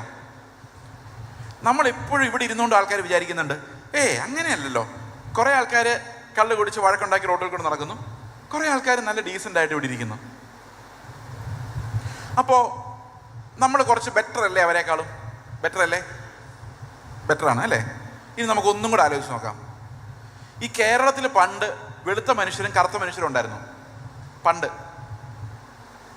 അപ്പോൾ ആൾക്കാർ ചോദിക്കുമായിരുന്നു, ഇപ്പോൾ ചോദിക്കുമായിരിക്കും, ഞാൻ പണ്ടത്തെ കാര്യം പറയുന്നു, ഇപ്പോഴത്തെ കാര്യം പറയുന്നില്ല. കല്യാണത്തിന് പോയി പെൺകുട്ടി വെളുത്തതാണോ കറുത്തോ, ഇതെന്തിനാ അറിയുന്നത് എനിക്കറിയത്തില്ല, പക്ഷെ ആൾക്കാർ ചോദിക്കും. പക്ഷെ സായിപ്പന്മാർ വന്നപ്പോഴാണ് മനസ്സിലായത്, നമ്മളാരും വെളുപ്പുമല്ല, നമ്മളാരും കറുപ്പുമല്ല, നമ്മൾ ബ്രൗണിൻ്റെ പല ഷെയ്ഡുകളാണ്. യഥാർത്ഥ വെളുപ്പ് ആർക്കാ? സായിപ്പിനാ. നമ്മൾ അങ്ങോട്ടും ഇങ്ങോട്ടും നോക്കി നീതിമാനാന്നൊക്കെ പറഞ്ഞുകൊണ്ടിരിക്കുവായിരുന്നു. അവനേക്കാളും കൊള്ളാം, ഇവനേക്കാളും കൊള്ളാം. പക്ഷെ കർത്താവ് യേശുക്രിസ്തു ഈ ഭൂമിയിലേക്ക് ഇറങ്ങി വന്നപ്പോഴാണ് മനസ്സിലായത്, ആ സ്കെയിൽ വെച്ച് നോക്കിയപ്പോൾ മനസ്സിലായി എല്ലാം പോക്കാം, ഒരു നീതിമാൻ പോലുമില്ല. കാരണം കർത്താവ് എന്ത് ചെയ്യുന്നറിയാമോ? ഈ നീതിയുടെ സ്കെയില് ക്രിസ്തുവിനൊപ്പമാക്കി. He became our righteousness. അവൻ നമ്മുടെ നീതിയായി മാറി. അപ്പോൾ എന്ത് സംഭവിച്ചു? ആ നീതിയുടെ സ്റ്റാൻഡേർഡ് വെച്ച് നോക്കുമ്പോൾ എല്ലാം പാപികളായി മാറി. എന്തിനാണ് ദൈവം ഇത്ര ഭയങ്കരമായൊരു നീതി പ്രസന്റ് ചെയ്തത്? പ്രിയ സഹോദരങ്ങളെ, നമ്മളെല്ലാം നല്ലതുപോലെ പെരുമാറുന്നതിന് പല കാരണങ്ങളുണ്ട്. അതിൽ വലിയൊരു പങ്കും നമ്മുടെ ജനിതകപരമായ കാരണങ്ങളാണ്. നമ്മൾ ജനിച്ചു വളർന്ന സാഹചര്യങ്ങൾ, സർക്കംസ്റ്റാൻസസ് ആണ്. നമുക്ക് ചെറുപ്പത്തിൽ കിട്ടിയ ട്രെയിനിങ് ആണ്. അങ്ങനെയൊക്കെയാണ് നമ്മൾ ഇങ്ങനെ ആയത്. അപ്പോൾ റോഡിലുള്ള വളരെ മോശം ജീവിതം ജീവിക്കുന്ന, തെരുവിൽ വളർന്ന ഒരാൾ മോശമായി ജീവിച്ച അയാൾ നരകത്തിൽ പോവുകയും, മര്യാദയ്ക്ക് നല്ലൊരു കുടുംബത്തിൽ ജനിച്ച് നല്ല ശിക്ഷണത്തിൽ വളർന്ന് നല്ല സ്കൂളിൽ പോയി നല്ല ഫ്രണ്ട്സ് ഉള്ള ഒരാൾ നല്ലവനായി മാറി സ്വർഗത്തിൽ പോവുകയും ചെയ്തു കഴിഞ്ഞാൽ, ഈ നരകത്തിൽ പോകുന്നവന് ദൈവത്തോട് ചോദിച്ചുകൂടെ, എന്നെ എന്തുകൊണ്ട് അവനെ പോലെ സൃഷ്ടിച്ചില്ല? എന്നെ എന്തുകൊണ്ട് അങ്ങനൊരു വീട്ടിൽ ജനിപ്പിച്ചില്ല? ഞാൻ എന്തുകൊണ്ട് തെരുവിൽ ജനിച്ചു? ഞാൻ എന്തുകൊണ്ട് ആഹാരം കഴിക്കാൻ വിശന്ന് ചാകാറായപ്പോൾ മോഷ്ടിക്കേണ്ടി വന്നു? അവനെ എൻ്റെ അടുത്തും ഞാൻ അവൻ്റെ വീട്ടിലുമാണ് ജനിച്ചിരുന്നതെങ്കിൽ ഞാൻ സ്വർഗത്തിൽ പോകുകയില്ലായിരുന്നോ? അപ്പൊ ശരിക്കും ഒരു മനുഷ്യന്റെ പ്രവൃത്തി നോക്കി ദൈവം വിധിച്ചാൽ അത് അനീതിയാണ്. കാരണം എന്താണ്? എല്ലാവർക്കും ഒരേ സാഹചര്യമല്ല.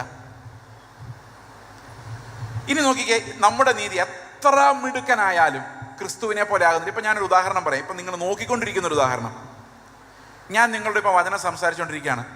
എന്തായാലും ഇന്ന് രാത്രി ഇത് നിർത്തി ഞാൻ പോകും, ഉറപ്പായിട്ടും. അല്ലേ നിങ്ങൾ എന്നെ പറഞ്ഞു വിടും. യേശു കർത്താവ് എങ്ങനെ പ്രസംഗിച്ചെന്നറിയോ? 3 ദിവസം മൈക്രോഫോൺ ഇല്ല, സ്പീക്കറും ഇല്ല. 10,000-ന് മേളിൽ ആൾക്കാർ. അപ്പൊ എങ്ങനെ കേൾക്കും ഇത്ര ആൾക്കാർ? ഒരു മലയുടെ മുകളിൽ കയറി നിന്നിട്ട് ഷൗട്ട് ചെയ്യണം. അതുകൊണ്ട് ഈ മലയുടെ മുകളിൽ കയറുമ്പോൾ പുരുഷാരത്തോട് സംസാരിക്കാൻ എളുപ്പം. ആ സൗണ്ട് ഇങ്ങനെ റിവർബറേറ്റ് ചെയ്ത് അവർക്ക് കുറച്ചുകൂടെ കേൾക്കാൻ പറ്റും. 3 ദിവസം കഴിഞ്ഞ് കർത്താവ് ഇറങ്ങി വന്നിട്ട് ഷെയ്ക്ക് ഹാൻഡ് എത്ര കിട്ടി നല്ല നോക്കിയത്. എന്താ നോക്കിയേ? ഞാൻ ക്ഷീണിച്ചു പോയി, എനിക്ക് ഇത്തിരി വെള്ളം താന്ന് പറഞ്ഞില്ല. ഈ കേട്ടോണ്ടിരുന്നവർ അവര് ക്ഷീണിച്ചു പോയി കാണും, അവർക്ക് വല്ലതും കഴിക്കാൻ കൊടുക്കാനാ പറഞ്ഞ്. അത്രേ സ്നേഹമൊന്നും എനിക്കില്ല. ആ സ്കെയിൽ വെച്ച് നോക്കുമ്പോൾ ഈ പ്രസംഗമൊക്കെ വെറും 0 പക്ഷെ എനിക്ക് നല്ലതായിട്ട് തോന്നണമെങ്കിൽ ഞാൻ എന്നേക്കാൾ പാപിയായ ഒരാൾ എനിക്ക് വേണം. അത് വെച്ച് കമ്പയർ ചെയ്യുമ്പോൾ ഞാൻ നല്ലവനായിരിക്കും. പണ്ട് നിങ്ങൾ കേട്ടിട്ടുണ്ടാവും ഈ ഒരു ഉദാഹരണം. ഒരു ബോർഡിൽ ഒരു വര വരച്ചിട്ട്, ഈ വര ഒന്ന് ചെറുതാക്കാമോ, അതിൽ തൊടാതെ ഒന്ന് ചെറുതാക്കുമോ എന്ന് വെച്ച് കഴിഞ്ഞാൽ എന്ത് ചെയ്താൽ മതി? അതിൻ്റെ മുകളിൽ ഇത്തിരി വലിയ വര വരച്ചാൽ മതി. അപ്പോൾ ഇത് ചെറുതായില്ലേ? അപ്പം ഞാൻ നല്ല വലിയവനാണെങ്കിൽ എന്ത് ചെയ്താൽ മതി? അതിനേക്കാൾ ചെറിയൊരു വര മുകളിൽ വരച്ചാൽ മതി. അപ്പം എനിക്ക് നീതിമാനാന്ന് തോന്നണമെങ്കിൽ എന്ത് വേണം? എൻ്റെ അത്ര നീതി ഇല്ലാത്ത ആൾക്കാരുടെ ചുറ്റും വേണം. അതാണ് എൻ്റെ ഒരു ആശ്വാസം. അതുകൊണ്ടാണ് വേറൊരുത്തൻ്റെ കുറ്റം പറയുമ്പോൾ എനിക്ക് രസം തോന്നുന്നത്. എന്തുകൊണ്ടാണെന്നറിയോ? ഓ, എനിക്ക് ഒരുത്തനെ കിട്ടി, അത് വെച്ചോണ്ട് ഞാൻ എന്ത് ചെയ്യും? ആശ്വസിക്കുക. അപ്പം മറ്റൊരാളുടെ കുറ്റം പറയുമ്പോൾ എനിക്ക് ആശ്വാസം തോന്നാനുള്ള കാരണം, ഞാൻ ചെറുതായിരുന്നു, എന്നേക്കാൾ ചെറുതൊരുത്തൻ വന്നപ്പം ഞാൻ വലുതായി. പക്ഷെ ക്രിസ്തു എന്ന സ്കെയിൽ വെച്ച് നോക്കിയാൽ എല്ലാ മനുഷ്യരും ഒരുപോലെ പാപികളായി മാറും. പ്രിയ സഹോദരങ്ങളെ, അപ്പൊ എന്ത് ചെയ്തു കർത്താവ്? എന്ത് ചെയ്തു? ഇനി നിങ്ങൾ ആലോചിച്ച് നോക്കിയേ, 3 ദിവസം ഇവിടെ ആഹാരം കഴിക്കാതെ നമ്മൾ പ്രസംഗിക്കാൻ പോകും. ഞാൻ പ്രസംഗിക്കാൻ പോവാ, നിർത്തുന്നില്ല. 3 ദിവസം കഴിഞ്ഞ് നമ്മുടെ അവസ്ഥ എന്തായിരിക്കും? ചിന്തിക്കാൻ പറ്റുന്നില്ലല്ലേ? അതാണ് കർത്താവിൻ്റെ നീതി എന്ന് പറയുന്നത്. മനുഷ്യനാൽ സാധ്യമായൊരു കാര്യമല്ല. ഇത് നമ്മൾ അടിവരായിട്ട് പറയേണ്ട കാര്യമാണ്. ഒരു മനുഷ്യന്റെ പ്രവൃത്തിക്കും സാധിക്കാത്ത നീതി. ഇനി ആ സാധിക്കാത്ത നീതി എന്നുള്ളതിനൊരു എക്സാമ്പിൾ ഞാൻ പറയാം ബൈബിളിൽ നിന്ന്. ഒരു ദിവസം ധനവാനായ ഒരു മനുഷ്യൻ കർത്താവിനെ കാണാൻ വേണ്ടി വന്നു. നിങ്ങൾക്ക് ആ കഥ അറിയാം. ഈ ധനവാനായ മനുഷ്യൻ കർത്താവിനെ കാണാൻ വന്നു. ദൈവരാജ്യത്തിൽ പ്രവേശിക്കാനുള്ള ആഗ്രഹം അവനുണ്ടായിരുന്നു. അപ്പോൾ കർത്താവ് പറഞ്ഞു, നീ കൽപ്പനകളെല്ലാം അനുസരിക്കണം. അപ്പോൾ പുള്ളി പറഞ്ഞു, ഞാൻ കൽപ്പനകളെല്ലാം അനുസരിക്കുന്ന ആളാണ്. അപ്പോൾ കർത്താവ് പറഞ്ഞു, നിനക്കുള്ളതെല്ലാം, നിനക്കൊരു കുറവുണ്ട്, നിനക്കുള്ളതെല്ലാം വിറ്റ് ദരിദ്രർക്ക് കൊടുത്തോട്ട് എന്നെ അനുഗമിക്കുക. അത് പുള്ളിക്ക് അത്ര ഇഷ്ടപ്പെട്ടില്ല. പുള്ളി അത് വേണ്ടാന്ന് വെച്ചിട്ട് പോയി. അത് കഴിഞ്ഞപ്പം ശിഷ്യന്മാര് കർത്താവിൻ്റെ അടുത്ത് ഇരിക്കുമ്പോൾ ശിഷ്യന്മാരുടെ കർത്താവ് പറയാണ്, ആ മനുഷ്യനോടല്ല പറഞ്ഞത്, ആ മനുഷ്യനോട് പറഞ്ഞില്ല. അയാൾ പോയ ശേഷം ശിഷ്യന്മാരോട് പറയുകയാണ്, ധനവാൻ ദൈവരാജ്യത്തിൽ കിടക്കുന്നതിനേക്കാളും ഒരൊട്ടകം സൂചിക്കുഴയിലൂടെ കിടക്കുന്നതാണ് എളുപ്പം. അപ്പം ഞാനായിരുന്നു ആ ശിഷ്യന്മാരുടെ സ്ഥാനത്തെങ്കിൽ ഞാൻ തീർച്ചയായിട്ടും ചോദിച്ചേനെ, എത്ര കഷ്ടപ്പെട്ട ഒരൊട്ടകം സഭയിൽ വരുന്നതെന്നറിയോ? ഈ ഒട്ടകങ്ങൾ ഉണ്ടെങ്കിലേ നമ്മുടെ പരിപാടികൾ നടക്കുകയുള്ളൂ. ഒരു കെട്ടിടം പണിയണമെങ്കിൽ, അല്ലേ, ഒരു കൺവെൻഷൻ നടത്തണമെങ്കിൽ എന്താ ചെലവ്? അപ്പം ശരിക്കും ആര് വരുന്ന? സഭ സ്ട്രോങ് ആവണമെങ്കിൽ ആര് വരണം? ഒട്ടകങ്ങൾ വരണം. ഇപ്പോൾ ഒട്ടകങ്ങൾ വന്നു കഴിഞ്ഞാൽ അവർ ഓടിച്ചു കഴിഞ്ഞാൽ ശിഷ്യന്മാരെന്തായിരിക്കും പറയുന്നത്? ഓ, ഞങ്ങൾ എത്ര കഷ്ടപ്പെട്ട ആൾക്കാരെ പിടിച്ചുകൊണ്ട് വന്നു, ഇങ്ങനത്തെ കഠിനവാക്ക് പറഞ്ഞാൽ ഇത്തിരി മയത്തിൽ പ്രസംഗിക്കുന്നു പറയില്ലേ? പക്ഷെ ശിഷ്യന്മാർ അതിനെക്കുറിച്ച് ഒന്നും പറഞ്ഞില്ല. ശിഷ്യന്മാരാകെ പേടിച്ചു പോയത്. കാരണം നമ്മൾ എപ്പോഴും നോക്കിക്കൊണ്ടിരിക്കുന്ന ഒട്ടകത്തെയാണ്. ഒട്ടകം പോയി കഴിഞ്ഞു. ഒട്ടകമല്ല അവിടുത്തെ വിഷയം, അവിടുത്തെ വിഷയം സൂചിക്കുഴയാണ്. അതുകൊണ്ട് ശിഷ്യന്മാർ ചോദിക്കുന്നത് ആ ഒട്ടകം എന്ത് ചെയ്യുന്നല്ല. ശിഷ്യന്മാർ ചോദിക്കുന്നത്, ഇങ്ങനെ ആയാൽ രക്ഷിക്കപ്പെടുവാൻ ആർക്ക് കഴിയുമെന്നാണ് ചോദിച്ചത്. അതിനർത്ഥം എന്താ? ഈ സൂചിക്കുഴയിൽ കൂടെ കയറാത്തത് ഒട്ടകം മാത്രമല്ല, സൂചിക്കുഴയിൽ കൂടെ ഒരു കൊതുക് പോലും കയറില്ല. സൂചിക്കുഴയിലൂടെ ഒരു ഉറുമ്പ് പോലും, നിങ്ങളെ സ്വത്ത് മുഴുവൻ വിറ്റിട്ട് ഒരു കൊതുകായാൽ പോലും സൂചിക്കുഴയിൽ കൂടെ കയറത്തില്ല. അപ്പൊ കർത്താവ് പറയുന്നൊരു വാക്യമുണ്ട്. ഇതാണ് ഈ സുവിശേഷത്തിന്റെ ഏറ്റവും പ്രധാനപ്പെട്ട ഒരു കണ്ടെത്തൽ. ഇത് മനുഷ്യരാൽ അസാധ്യം. ഇത് മനുഷ്യരാൽ അസാധ്യം. അതായത് കർത്താവ് പറഞ്ഞ എല്ലാ കൽപ്പനകളും നമ്മൾ വായിക്കുമ്പോൾ നമുക്ക് മനസ്സിലാകുന്നത് ഇത് മനുഷ്യരാൽ അസാധ്യം എന്ന് പറഞ്ഞാൽ വീട്ടിൽ പോയി കിടന്ന് ഉറങ്ങുമല്ല, അത് ദൈവത്താൽ സാധ്യമാണ്. അത് സാധിച്ചേ പറ്റൂ. Only God can accomplish that. അതുകൊണ്ടാണ് നമ്മൾ വീണ്ടും ജനിക്കണമെന്ന് പറയുന്നത്. വീണ്ടും ജനിക്കാതെ ഈ കൽപ്പനകളിലേക്ക് നോക്കാൻ പോലും നമുക്ക് സാധ്യമല്ല. അതുകൊണ്ട് സഭ എന്താ ചെയ്യുന്നറിയോ? ഇത്രയും വലിയ കൽപ്പനകളൊക്കെ വിട്ട് കളഞ്ഞിട്ട് നമ്മൾ കുഞ്ഞു കുഞ്ഞു കൽപ്പനകൾ വെച്ചിട്ടുണ്ട്. അത് വെച്ചാൽ നമ്മൾ ജീവിച്ചു പോകുന്നത്. നീ അത് ചെയ്തോ, ഇത് ചെയ്തോ. പക്ഷെ ഇതൊന്നും കർത്താവ് പറഞ്ഞ കാര്യമായിരിക്കില്ല. നിങ്ങൾ ഏതെങ്കിലും ഒരു വിഷയത്തിൽ വല്ലാതെ ആൾക്കാർ ഉത്കണ്ഠപ്പെട്ട് വാശിയെടുത്ത് നിങ്ങൾ അങ്ങനെ ചെയ്യാത്ത എന്താന്നൊക്കെ ചോദിച്ച് എരിവ് കാണിക്കുന്ന കണ്ടു കഴിഞ്ഞാൽ ഉറപ്പിച്ചോ, അത് കർത്താവ് പറഞ്ഞൊരു കാര്യമല്ല. കർത്താവ് പറഞ്ഞ കാര്യത്തെക്കുറിച്ച് ആർക്കും ഒരു എരിവുമില്ല. ഇന്നേ വരെ ഏതെങ്കിലും സഭയെ കേട്ടിട്ടുണ്ടോ നിങ്ങളുടെ സ്വത്ത് വിറ്റ് ദരിദ്രർ കൊടുക്കാതെ വന്ന് അപ്പം നുറുക്കരുതെന്ന് കേട്ടിട്ടുണ്ടോ? അങ്ങനെ പറഞ്ഞാൽ പാസ്റ്റർ ഉൾപ്പെടെ അവിടെ ആരും കാണുകയില്ല. നമുക്കതുകൊണ്ട് അതൊക്കെ മാറ്റിവെച്ച്, ആ നീതി നമുക്ക് നോക്കാൻ പോലും പറ്റാതെ മാറ്റിവെച്ചിട്ട് നമ്മൾ ചെറിയ ചെറിയ കാര്യങ്ങൾ, ഇതാണ് ഈ മതം നൽകുന്ന ആശ്വാസം എന്ന് പറയുന്നത്. ഒരു കൽപ്പന അനുസരിച്ചില്ലെങ്കിലും നമ്മൾ എങ്ങനെയോ ചിന്തിക്കുകയാണ് നമ്മൾ നീതിമാന്മാരായിപ്പോയി. This is the religion. Religion gives us a comfort. എങ്ങനെയാ കംഫർട്ട് ചെയ്യുന്നത്? ആ പാപാവസ്ഥയെ നേരിടാൻ സമ്മതിക്കാതെ വ്യാജമായി നമ്മളെ കർമ്മങ്ങളാൽ ആശ്വസിപ്പിക്കുകയാണ് ചെയ്യുന്നത്. ഈ കർമ്മങ്ങളിലൂടെ കടന്നു പോകുമ്പോൾ ഞാൻ വിചാരിക്കാം, ഓ ഞാൻ കർമ്മങ്ങൾ ചെയ്ത് രക്ഷപ്പെട്ടു, സൽപ്രവർത്തികൾ ചെയ്ത് രക്ഷപ്പെട്ടു. പക്ഷെ പാപം എന്ന റിയാലിറ്റി അപ്പോഴവിടെ നിൽക്കുക, ഒന്നും ചെയ്യാൻ പറ്റാതെ അവിടെ നിൽക്കുകയാണ്. എങ്ങനെ രക്ഷപ്പെടണ്ടേ? ഇതാണ് സുവിശേഷം. ലോകത്തിൽ വേറെ ആരും പറയാത്ത, ഒരു ഫിലോസഫിക്കും തോന്നാത്ത ക്രിസ്തുവിൻ്റെ സുവിശേഷം എന്ന് പറയുന്നത് ഈ പാപാവസ്ഥയിൽ നിന്നും, പാപത്തിൻ്റെ അടിമത്തത്തിൽ നിന്നും എങ്ങനെ രക്ഷപ്പെടുമെന്നുള്ളതാണ്. അപ്പോൾ പാപത്തെക്കുറിച്ചുള്ള രണ്ടാമത്തെ കാര്യം ഇതാണ്. എന്താണത്? എല്ലാ മനുഷ്യരും ക്രിസ്തു എന്ന സ്കെയിൽ വെച്ച് നോക്കുമ്പോൾ ആ ഒരു സ്കെയിൽ അല്ലാതെ വേറെ ഒരു സ്കെയിലും സ്വർഗത്തിൽ നടക്കില്ല. ഭൂമിയിൽ നമുക്ക് നീതിമാൻ എന്ന് പേര് കിട്ടാൻ വേണ്ടി ഇതിൻ്റെ ഒന്നും ആവശ്യമില്ല. പക്ഷേ സ്വർഗത്തിൽ പിതാവ് നീതിമാൻ എന്ന് വിളിക്കുന്നത് ക്രിസ്തുവിൻ്റെ നീതിയുള്ളവരെയാണ്. അതിൽ കുറഞ്ഞ ഒരു നിലവാരവും സ്വർഗത്തിൽ അനുവദിക്കുകയില്ല. അപ്പോൾ ഒരു കാര്യം ഉറപ്പാണ്, നമ്മളിത് കൃപയാൽ മാത്രമേ നമുക്കിത് ലഭിക്കുകയുള്ളൂ, ദൈവത്തിൻ്റെ കരുണയാൽ മാത്രമേ ലഭിക്കുകയുള്ളൂ. അതുകൊണ്ട് രക്ഷകനായ ദൈവത്തിൻ്റെ കരുണയാണ് നമ്മൾ അവൻ്റെ മക്കളായി മാറുന്നത്. ഇതെങ്ങനെ സംഭവിക്കും നമുക്ക് നോക്കാം. നിക്കോദോമസിന്റെ കഥയാണ് നമ്മൾ പറഞ്ഞു വന്നത്. ആ വാക്യം നമുക്കൊന്നുകൂടെ വായിക്കാം. 36-ാം അധ്യായം, എസെക്കിയേൽ 36:25 നമ്മൾ വായിച്ചു.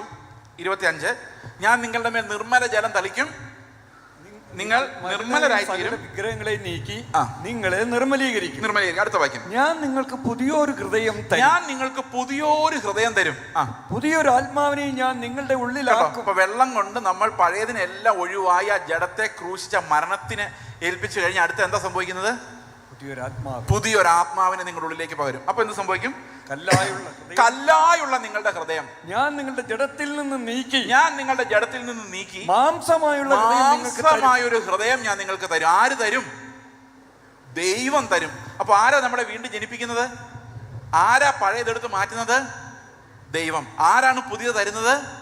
ദൈവം. പ്രിയ സഹോദരങ്ങളെ, നമ്മുടെ തീരുമാനമല്ല, നമ്മുടെ പ്രവൃത്തിയല്ല, നമ്മൾ ദൈവത്തിന്റെ മക്കളായി ജനിക്കാനുള്ള കാരണം ദൈവമാണ്. നമ്മുടെ പഴയതിനെ എടുത്തു മാറ്റുന്നതും പുതിയതിനെ നമുക്ക് തരുന്നതും ദൈവമാണ്. അതുകൊണ്ട് രക്ഷയുടെ സകല മഹത്വവും എപ്പോഴും ദൈവത്തിനുള്ളതാണ്.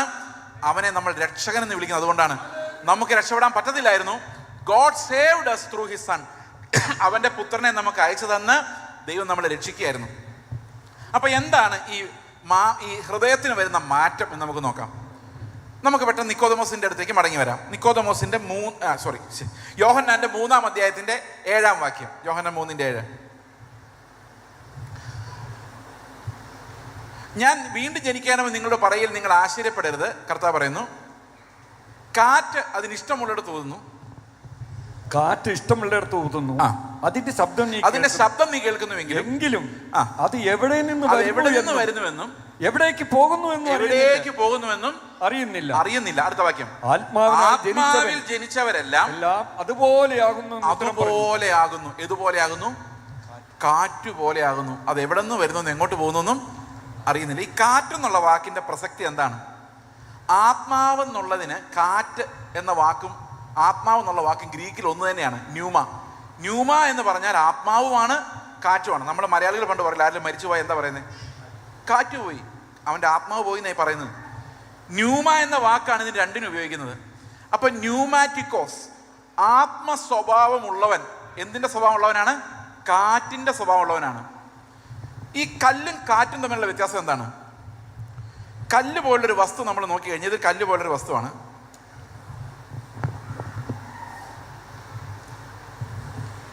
ഈ കല്ല് പോലുള്ള വസ്തു ഞാനിവിടെ ഈ മൂലയ്ക്ക് ഇങ്ങനെ വെച്ചാൽ ഇതിന് ഭയങ്കര വിഷമായിരിക്കും. ഇതിന് ജീവൻ ഉണ്ടെങ്കിൽ ഇത് പറയും, അയ്യോ മാറ്റി വയ്ക്കുക. എന്തുകൊണ്ടാ? ഈ കല്ലിൻ്റെ ഏറ്റവും വലിയ ആഗ്രഹം എന്താണെന്നറിയോ? എവിടെയെങ്കിലും ഒന്ന് സെറ്റിലായിട്ടിരിക്കണമെന്നാണ്. കാരണം ഇങ്ങനെ വെച്ചാൽ അത് അൺസ്റ്റേബിളാണ്. ഇപ്പം സമാധാനമായി, കുറച്ചുകൂടെ സമാധാനമായി. ഇനി നിലത്തോട്ടിട്ടാൽ കുറച്ചുകൂടെ സമാധാനമാണ്. കാറ്റടിച്ചു പോലും നിലത്ത് വീഴണ്ട, നിലത്ത് തന്നെ കിടക്കാം. അപ്പം നമ്മുടെ എല്ലാ ആഗ്രഹം, കല്ല് പോലുള്ള ഹൃദയങ്ങളുടെ എല്ലാ ആഗ്രഹം എങ്ങനെയെങ്കിലും സെറ്റിലാവണം. പ്രാർത്ഥിക്കുന്ന മുഴുവൻ എന്തിനാണെന്നറിയോ? എന്തിനാ? സെറ്റിലാവാൻ വേണ്ടിയാ. ഉപവാസം, പ്രാർത്ഥന, ഭയങ്കര ഭക്തി, ബൈബിൾ വായന എല്ലാം സെറ്റിലാവാൻ വേണ്ടിയാ. ഈ സെറ്റിൽമെന്റ് എന്ന് പറഞ്ഞാൽ എന്താണെന്നറിയാം? അതും കൂടെ പറയാം. മലയാളിക്ക് ഒരു പ്രത്യേക തരം സെറ്റിൽമെന്റ് ഉണ്ട്. ഒരു വലിയ വീട് പണിയുക, മക്കളെ എല്ലാം വളരെ ദൂരദേശത്തേക്ക് അയക്കുക. അവർ ഫോൺ ചെയ്താലൊന്നും വരാൻ പറ്റാത്ത ദൂരത്തിൽ പോയാൽ അവർ രക്ഷപ്പെട്ടത്. അപ്പന് പ്രായമായി മരിക്കാൻ കിടക്കുമ്പോൾ ഏതെങ്കിലും ഒരു മകൻ അടുത്തുണ്ടെങ്കിൽ അതിനർത്ഥം അവൻ രക്ഷപ്പെട്ടില്ല എന്നാണ്. അവൻ രക്ഷപ്പെട്ടു എന്ന് പറഞ്ഞാൽ അവൻ അപ്പം വിളിച്ചാലും വരാൻ പറ്റാത്ത ദൂരത്തേക്ക് പോയിരിക്കണം. അപ്പോൾ നമ്മൾ ചോദിക്കും, എന്തിനാ പിന്നെ ഇത്രയും വലിയ വീട്? അപ്പനും അമ്മയും മാത്രമല്ലേ ഉള്ളൂ. അതെ, കൊച്ചുമക്കളൊക്കെ വരുമ്പോൾ താമസിക്കാൻ വേണ്ടി. ഈ കൊച്ചുമക്കൾ ഈ വഴിക്ക് വരത്തില്ല. മക്കൾ പിന്നെയും വരും കടമ തീർക്കാൻ. പക്ഷെ കൊച്ചുമക്കൾക്ക് ആ വല്യപ്പനും വല്യമ്മയും പണ്ടത്തെ പോലെയല്ല. പണ്ടൊക്കെ നമ്മുടെ ചെറുപ്പത്തിൽ എങ്ങനെയെങ്കിലും വല്യപ്പൻ്റെയും വല്യമ്മയുടെ വീട്ടിൽ അവധിക്ക് പോകണം ഭയങ്കര ആഗ്രഹമാണ്. കാരണം ഭയങ്കര കഥകളൊക്കെ പറയുന്നത് കേൾക്കാൻ, പഴയ കഥകൾ. പക്ഷേ ഇന്നത്തെ പ്രശ്നം എന്ന് വെച്ചാൽ ഈ വല്യപ്പൻ്റെ കഥ ഇന്നത്തെ കുഞ്ഞുങ്ങൾക്ക് പറ്റത്തില്ല. അവർ വലിയ മെഷീൻ ഗൺ വെച്ച് ബോംബ് പൊട്ടിക്കുന്ന കഥയും ഗെയിമും കളിച്ചിട്ട് വരുമ്പോഴാണ് ഇവിടെ കുറുക്കൻ വെള്ളത്തിൽ ചാടിയ കഥ. ആർക്ക് വേണമെന്ന് അറിഞ്ഞില്ല. അതുകൊണ്ട് തന്നെ ഈ അപ്പൻ്റെ അമ്മയുടെ വല്യപ്പൻ്റെയും വല്യമ്മയുടെ അടുത്ത് പോകാമെന്ന് പറയുമ്പോഴേ മക്കൾ പറയും, ഞങ്ങൾ കേരളത്തിലേക്കില്ല, അവിടുത്തെ എട്ടുകാലിയും പഴുതാരിയും ഒന്നും ഞങ്ങൾക്ക് പറ്റത്തില്ല. ഇതാ സംഭവിക്കുന്നേ. അവസാനം അപ്പച്ചനും അമ്മച്ചി ഇവിടെ കാണും വലിയ വീട്ടിൽ. അവസാനം ഒരാൾ അതിനകത്ത് മരിക്കും. മറ്റയാൾ മരിച്ചോന്ന് അറിയാൻ വേണ്ടി മകൻ CC ക്യാമറ വയ്ക്കും. വല്ലവരാരെങ്കിലും ആഹാരം ഉണ്ടാക്കി കൊടുക്കും. ഈ അപ്പൻ രാവിലെ ഫ്രണ്ടിൽ വന്ന് ചാരുകസേര കിടന്ന് മനോരമ പത്രം നോക്കി ആരൊക്കെ മരിച്ചു, നിര്യാതരായിക്കോളാം, ഇനി ഞാനെപ്പോൾ പോകും എന്ന് ആലോചിച്ച് കിടക്കുന്ന കിടപ്പിനെയാണ് നമ്മൾ സെറ്റിൽമെൻ്റ് എന്ന് പറയുന്നത്. ഇത് സാധിക്കാൻ വേണ്ടിയ ഈ പ്രാർത്ഥന മുഴുവൻ. പ്രിയ സഹോദരങ്ങൾ, ആലോചിച്ച് നോക്കി എത്ര വ്യർത്ഥമാണെന്ന്. ഈ മതഭക്തി എന്ന് പറയുന്നത് നമ്മളെ കൊണ്ടുപോകുന്ന ക്രിസ്തുവിൻ്റെ അടുത്തേക്കല്ല, നശിച്ചു പോകുന്ന ലോകത്തിലെ മായക്കാഴ്ചകളുടെ അടുത്തേക്കാണ്. നമുക്കറിയാം, എന്ത് നമ്മൾ നേടിയാലും അതെല്ലാം ഇവിടെ കൊട്ടിക്കൊടഞ്ഞിട്ടിട്ട് മാത്രമേ നമുക്ക് പോകാൻ പറ്റുള്ളൂ. ഞാൻ ഈ കഴിഞ്ഞ ദിവസങ്ങളിൽ ഏറ്റവും കൂടുതൽ ചിന്തിച്ചത് അമേരിക്കൻ പ്രസിഡൻ്റായിരുന്ന റൊണാൾഡ് റീഗൻ്റെ കഥയാണ്. അദ്ദേഹം ഭയങ്കര സമർത്ഥനായ ഒരു പ്രസിഡൻ്റായിരുന്നു. അദ്ദേഹത്തിൻ്റെ ഭരണ തന്ത്രങ്ങൾ കൊണ്ടാണ് സോവിയറ്റ് യൂണിയൻ, ഈസ്റ്റേൺ യൂറോപ്പ് എല്ലാം പൊളിഞ്ഞു പോയത്. കമ്മ്യൂണിസ്റ്റ് ബ്ലോക്കിനെ തന്നെ ഇല്ലാതാക്കാനുള്ള തന്ത്രങ്ങളായിരുന്നു പുള്ളിയുടെ കയ്യിലുണ്ടായിരുന്നത്. അദ്ദേഹം ശൂന്യാകാശത്ത് കൊണ്ടുവന്ന് മിസൈൽ വെച്ചിട്ട് ഇവിടെ ഏതെങ്കിലും ശത്രുരാജ്യം ഉണ്ടായാൽ അവിടെ നിന്ന് ബട്ടൺ ഞെക്കി ഇവിടെ നശിപ്പിക്കുന്ന രീതിയിലുള്ള തന്ത്രങ്ങൾ ഉണ്ടാക്കി വെച്ച ആളാണ്. നടന്നില്ല, ആൾക്കാരുടെ എതിർപ്പ് കാരണം. അയാൾ 8 വർഷം പ്രസിഡൻ്റ് ആയിരുന്നു. കുറേ നാൾ കഴിഞ്ഞ് അദ്ദേഹത്തിൻ്റെ ഭാര്യയും കൂടെ ഒരു പ്രൈവറ്റ് പ്ലെയിനിൽ ഈ വാഷിങ്ടണിന് മുകളിൽ പറക്കുമ്പം ഈ വൈറ്റ് ഹൗസ് അവർ താമസിക്കുന്ന കെട്ടിടം കണ്ടു. അപ്പോൾ ഈ റീഗൻ ഭാര്യയോട് പറയാണ്, ആ കാണുന്ന കെട്ടിടം നീ ശ്രദ്ധിച്ചോ? അപ്പോൾ ചോദിച്ചാൽ അതെ, ആ കെട്ടിടവും ഞാനും തമ്മിൽ എന്തോ ഒരു ബന്ധമുണ്ട്, എന്താണെന്ന് എനിക്ക് ഓർക്കാൻ പറ്റുന്നില്ല. എന്താ സംഭവം എന്നറിയോ? പുള്ളിക്ക് മറവി രോഗം പിടിച്ചു, അൽഷീമേഴ്സ്. പുള്ളി പ്രസിഡൻ്റ് ആയിരുന്നെന്നോ ഇത്ര ഭയങ്കരനായിരുന്നെന്നുള്ള കാര്യം പുള്ളി മറന്നുപോയി. പ്രിയ സഹോദരങ്ങളെ, നമ്മുടെ തലയിലൊരു മച്ചിങ്ങ വീണാൽ PhD പോയിട്ട് ഒരു ഡിയും നമ്മൾ ഓർക്കില്ല. പേര് പോലും ഒരു തട്ട് കിട്ടിയാൽ പോകുന്നേ ഉള്ളൂ ഈ ലൈഫ് എന്ന് പറയുന്നത്. എന്താ പ്രാർത്ഥനയും ഇതെല്ലാം നേടുന്നത് താൽക്കാലികമായ ഭ്രമങ്ങൾ, അതിനു വേണ്ടിയുള്ള മതത്തെയാണ് നമ്മൾ എന്നിട്ട് പറയാം, ദൈവം എനിക്കിതെല്ലാം സാധിച്ചു വന്നു, ദൈവത്തിനുണ്ട് ഭയങ്കര സ്നേഹമാണ്. പ്രിയ സഹോദരങ്ങളെ, ദൈവത്തിൻ്റെ സ്നേഹം അവൻ്റെ മക്കളായി മാറുമ്പോഴാണ് നമ്മൾ അനുഭവിക്കുന്നത്. And that is possible only by regeneration. അത് ആത്മാവിനാൽ മാത്രം സംഭവിക്കുന്ന കാര്യമാണ്. ഓക്കെ, അപ്പോൾ കല്ല് പോലുള്ള ആ സാധനങ്ങളുടെ എല്ലാ ആഗ്രഹം എങ്ങനെയെങ്കിലും ഒന്ന് സെറ്റിൽ ആവണമെന്നാണ്. കാറ്റിൻ്റെ ആഗ്രഹം എന്തായിരിക്കും? കാറ്റ്, ഏതെങ്കിലും കാറ്റ് ആഗ്രഹിക്കോ സെറ്റിലായേക്കാന്ന്? സെറ്റിലായ പിന്നെ കാറ്റില്ല. കാറ്റെന്ന് പറഞ്ഞ് ഇത്രയേ ഉള്ളൂ, ആത്മാവ് എന്ത് പറയുന്നോ അത് അനുസരിച്ച് പോകുന്നതാണ് ഈ കാറ്റെന്ന് പറയുന്നതുകൊണ്ട് ഉദ്ദേശിക്കുന്നത്. അതായത് ഞാനൊരു സ്പിരിച്വൽ മാൻ എന്ന് പറഞ്ഞതിൻ്റെ അർത്ഥം ഞാൻ എങ്ങോട്ട് പോകണമെന്ന് നിയന്ത്രിക്കുന്ന ഞാനല്ല, ദൈവമാണ്. അപ്പോൾ എവിടെ നിന്നാണ് ഞാൻ തിരിച്ചു പോയത്? എൻ്റെ രാജ്യത്വം ഞാൻ വിട്ടിട്ട് ഏദൻ തോട്ടത്തിൽ ആദ്യത്തെ അവസ്ഥ എന്തായിരുന്നു? ആരായിരുന്നു നമ്മളെ നിയന്ത്രിച്ചുകൊണ്ടിരുന്നത് ഈ പഴം തിന്നുന്നതിന് മുമ്പ്? അപ്പോൾ പുതിയ സൃഷ്ടിയായിട്ട് മാറുമ്പോൾ നമ്മൾ ആഗ്രഹിക്കുന്നത് ഈ ദൈവത്തിൻ്റെ പൂർണ്ണമായ നിയന്ത്രണത്തിലേക്ക്, ആത്മാവിൻ്റെ പൂർണ്ണമായ നിയന്ത്രണത്തിലേക്ക് വളരുക എന്നുള്ളതാണ്. അപ്പോൾ ഒരു കുഞ്ഞുണ്ടാകുമ്പോൾ, ദൈവത്തിൻ്റെ സന്നിധിയിൽ ഒരു കുഞ്ഞുണ്ടാകുമ്പോൾ അവൻ ആത്മാവിൽ ജനിച്ചവനാണ്. അവനെ കർത്താവ് എങ്ങോട്ട് പറയുന്നുള്ളതാണ് പ്രധാന കാര്യം. എന്ത് പറയുന്നു? He submitted to it. അതാണ് ദൈവത്തിൻ്റെ മക്കളുടെ പ്രത്യേകത. ഓക്കെ, അപ്പോൾ എങ്ങനെയാണ് ഇത് സാധിക്കുന്നത്? എങ്ങനെയാണ് നമ്മൾ രക്ഷിക്കപ്പെടുന്നത്? നമുക്ക് നോക്കാം. പ്രിയ സഹോദരങ്ങളെ, നമുക്ക് ഒരു കാര്യം ഞാൻ നിങ്ങളോട് പറഞ്ഞു, നീതിയെക്കുറിച്ച്, ഈ പാപത്തെക്കുറിച്ച് രണ്ടാമത്തെ കാര്യം പറഞ്ഞത്, ക്രിസ്തു എന്ന സ്കെയിൽ വെച്ച് നോക്കുമ്പോൾ നമ്മളെല്ലാം ഒരുപോലെ പാപികളാണ്, നീതിമാൻ ആരുമില്ല. ഓക്കെ, അതിൻ്റെ 19-ാം വാക്യം പറയുന്നത് 3:19, റോമാലേഖനം 3:19. ന്യായവിധി എന്നതോ? റോമാലേഖനം 3:19. റോമാലേഖനം, യോഹന്നല്ല. ഓക്കെ, ന്യായപ്രമാണം പറയുന്നതെല്ലാം ന്യായപ്രമാണത്തിന് കീഴുള്ളവരോട് പറയുന്നു. ഓക്കെ, അപ്പൊ ന്യായപ്രമാണം പറയുന്നതെല്ലാം ന്യായപ്രമാണത്തിന് കീഴുള്ളവരോട് പ്രസ്താവിക്കുന്നു എന്ന് നാം അറിയുന്നു. ഓക്കെ, അപ്പൊ നമ്മൾ നാട് മുഴുവൻ പറയാണ് നിങ്ങൾ മാനസാന്തരപ്പെടണം, നിങ്ങൾ പാപികളാണ് എന്ന് പറഞ്ഞിട്ട് തിരിച്ചു വന്നിട്ട് ബൈബിൾ തുറന്നു നോക്കുമ്പോൾ ന്യായപ്രമാണം പറയാണ് നീയും പോക്കാണ്, ഒരു നീതിമാനും ഇല്ല. അടുത്ത അങ്ങനെ ഏതു വായും അടഞ്ഞ് സർവ്വലോകവും ദൈവസന്നിധിയിൽ ശിക്ഷായോഗ്യരായി തീരേണ്ടതിന് തന്നെ. അപ്പൊ ദൈവം എന്തിനാ ഇത്രയും വലിയ നീതി കൊണ്ടുവന്നത്? സകല മനുഷ്യരും ദൈവത്തിന്റെ സന്നിധിയിൽ ഒരുപോലെ ശിക്ഷായോഗ്യരായി തീരേണ്ടതിന്. അപ്പൊ എന്തിനാ അങ്ങനെ ദൈവം ചെയ്തെന്നറിയാം? അതാണ് ദൈവത്തിന്റെ നീതി. ഞാൻ നേരത്തെ പറഞ്ഞില്ലേ, ഒരു മനുഷ്യൻ നീതിമാനായി ജീവിക്കുന്നതിന്റെ കാരണം അവന്റെ സാഹചര്യങ്ങളായിരിക്കും. ഒരു വീട്ടിൽ അവൻ എങ്ങനെ വളർന്നു വന്നു, വേറൊരുത്തൻ തെരുവിൽ വളർന്നവന് നീതി ഒന്നും അറിയില്ല. അപ്പൊ രണ്ടുപേരിൽ ഒരുത്തനെ നരകത്തോട്ട് വിടുന്നതും വേറൊരുത്തനെ സ്വർഗത്തോട്ട് വിടുന്നതിനകത്ത് ഒരു അനീതിയുണ്ട്. അപ്പൊ ഞാനാണ് ആ റൗഡി എന്ന് വിചാരിച്ചു, വളരെ മോശമായ ഒരാൾ ഞാനാന്ന് വിചാരിച്ചു. അപ്പൊ ഞാൻ ദൈവത്തോട് ചോദിക്കുക, ദൈവമേ നീ എന്ത് നീതിയാണ് ഈ കാണിക്കുന്നത്? അവനെ സ്വർഗത്തിൽ വിടുന്നു, എന്നെ നരകത്തിൽ വിടുന്നു. എനിക്ക് എന്തുകൊണ്ട് നല്ലൊരു വീട്ടിൽ ജനിക്കാൻ നീ സമ്മതിച്ചില്ല? ഞാൻ എന്തുകൊണ്ട് ഇങ്ങനെ ആയിപ്പോയി? അപ്പോൾ എനിക്ക് നീ നല്ലൊരു സ്വഭാവം തന്നില്ല, നല്ലൊരു ടെമ്പറമെൻ്റ് തന്നില്ല. ഓക്കെ, എനിക്കൊരു സഹോദരനെ അറിയാം, 92 തൊട്ടറിയാം, ഇപ്പം 2026 ആയി. അദ്ദേഹം ഒരിക്കൽ പോലും ദേഷ്യപ്പെടുന്നത് ഞാൻ കണ്ടിട്ടില്ല. അപ്പം ഞാൻ വിചാരിച്ചത് മനുഷ്യരോട് അങ്ങനെ ആയിരിക്കും, വീട്ടിൽ നല്ല ദേഷ്യമായിരിക്കും. ഒരു ദിവസം വീട്ടിൽ ചെന്ന് ഭാര്യയോട് മക്കളോട് ചോദിച്ചു, ഇദ്ദേഹം എപ്പോഴെങ്കിലും വീട്ടിൽ ദേഷ്യപ്പെടാറുണ്ടോ? ഒരിക്കലും ഇല്ല. ഞാൻ തലയൊക്കെ വെച്ച് പോയി. എൻ്റെ ദൈവമേ, എന്തൊരു മനുഷ്യൻ! പുള്ളി രക്ഷിക്കപ്പെടുന്നതിന് മുമ്പേ അങ്ങനെ ആയിരുന്നു. എന്നെ വല്ലതും അങ്ങനെ സൃഷ്ടിച്ചായിരുന്നെങ്കിൽ ഞാൻ ആ കോപം എന്ന പാപത്തിൽ വീഴുമായിരുന്നോ? അപ്പോൾ ഈ മനുഷ്യൻ്റെ ഹോർമോണുകളും കെമിക്കലുകളും തലയിൽ കൂടെ ഓടുന്ന സാധനങ്ങളും സാഹചര്യങ്ങളും ഇതെല്ലാം കൂടെ ചേർന്നല്ലേ നമ്മുടെ സ്വഭാവത്തെ നിയന്ത്രിക്കുന്നത്. അപ്പം ചില ആൾക്കാർ നല്ല പ്രവൃത്തി എന്ന് പറഞ്ഞുകൊണ്ട് സ്വർഗത്തിൽ കൊണ്ടുപോയി കഴിഞ്ഞാൽ ഈ ബാക്കിയുള്ളവരുടെ ഹോർമോൺ ശരിയല്ലാത്തതിന് അവൻ എന്ത് ചെയ്യാൻ പറ്റും? ചിന്തിച്ചിട്ടില്ല ഇതൊന്നും? നിങ്ങൾ എല്ലാവരെയും സ്നേഹിക്കാൻ പറയുന്നു. ചെറുപ്പത്തിൽ ഒരിക്കലും സ്നേഹം കിട്ടിയിട്ടില്ലാത്ത, അപ്പനന്മാർ ഒരിക്കലും കയ്യിലെടുത്തിട്ടില്ലാത്ത, മോളെ മോനെ എന്ന് വിളിച്ചിട്ടില്ലാത്ത ഒരു കുഞ്ഞ് എങ്ങനെ സ്നേഹിക്കും? അവനത് അറിയില്ല അതെന്താ സാധനം എന്ന് പോലും. അപ്പൊ ഒരേ നിയമം എല്ലാവർക്കും കൊടുക്കുമ്പോൾ ഒരേ സാഹചര്യങ്ങൾ എല്ലാവർക്കും കൊടുക്കണ്ടേ? നിങ്ങൾ ചോദിക്കാറില്ല നിങ്ങളുടെ ചോദ്യങ്ങളൊന്നും അല്ലേ? ചോദിക്കണം. ഒരേ നിയമം എല്ലാവർക്കും ആണെങ്കിൽ സാഹചര്യം എങ്ങനെ ആയിരിക്കണം? ഒന്ന് തന്നെ ആയിരിക്കണ്ടേ? ഒരേ ക്വസ്റ്റ്യൻ പേപ്പറാണ് കൊടുക്കുന്നതെങ്കിൽ ഒരേ സിലബസ് വേണ്ട കൊടുക്കാൻ എല്ലാവർക്കും. ഓക്കെ, ഇപ്പം മനസ്സിലായി. അപ്പം ഞാൻ ചോദിക്കാം, കർത്താവ് എന്നോട് എന്തിനാണ് ഈ ക്രൂരത ചെയ്തത്? എന്നെ ഒരു നല്ല വീട്ടിൽ നല്ല സ്വഭാവമുള്ള ഒരു കൊച്ചായിട്ട് ജനിപ്പിച്ചു കൂടാന്ന് ചോദിക്കുമ്പോൾ കർത്താവ് പറയടാ, നീ എന്തായാലും നരകത്തിലേ പോവുള്ളൂ. ഞാൻ പറഞ്ഞ അതെ, അതെനിക്ക് കുഴപ്പമില്ല, പക്ഷേ ഇതിനകത്ത് അനീതിയാണ് എനിക്ക് പ്രശ്നം. അവൻ എങ്ങനെ സ്വർഗത്തിൽ പോയി? അവൻ എൻ്റെ വീട്ടിൽ ജനിക്കുമായിരുന്നെങ്കിൽ എന്നേക്കാൾ വഷളായിരുന്നേന്. ഇപ്പം കർത്താവ് പറഞ്ഞു, അവൻ സ്വർഗത്തിൽ പോകുന്നതിനോട് ആരാ പറഞ്ഞു? അവനും നരകത്തിലേക്ക് തന്നെയാണ് പോകുന്നത്. ഇപ്പം സമാധാനം. ഇപ്പം എന്തായി? ഫീൽഡ് ലെവലായി. കാരണം എന്താ? ആരുടെയും ബാക്ക്ഗ്രൗണ്ടോ ഹോർമോണുകളോ കെമിക്കലുകളോ സ്വഭാവമോ ഒന്നും ദൈവം പരിഗണിക്കുന്നില്ല. എല്ലാവരും ഒരുപോലെ പാപികളാക്കിയത് എന്തിനാണെന്നറിയാമോ? എല്ലാവരിലുമുള്ള ആദാമ്യ പാപം ഈക്വലാണ്. പിന്നെ അത് വളർന്നു വരുന്ന സാഹചര്യത്തിലും അവൻ്റെ പാരമ്പര്യത്തിലൂടെ വന്ന പല ഫാക്ടറുകളാലും അത് പല രീതിയിൽ പ്രത്യക്ഷപ്പെടുന്നു എന്ന് മാത്രമേ ഉള്ളൂ.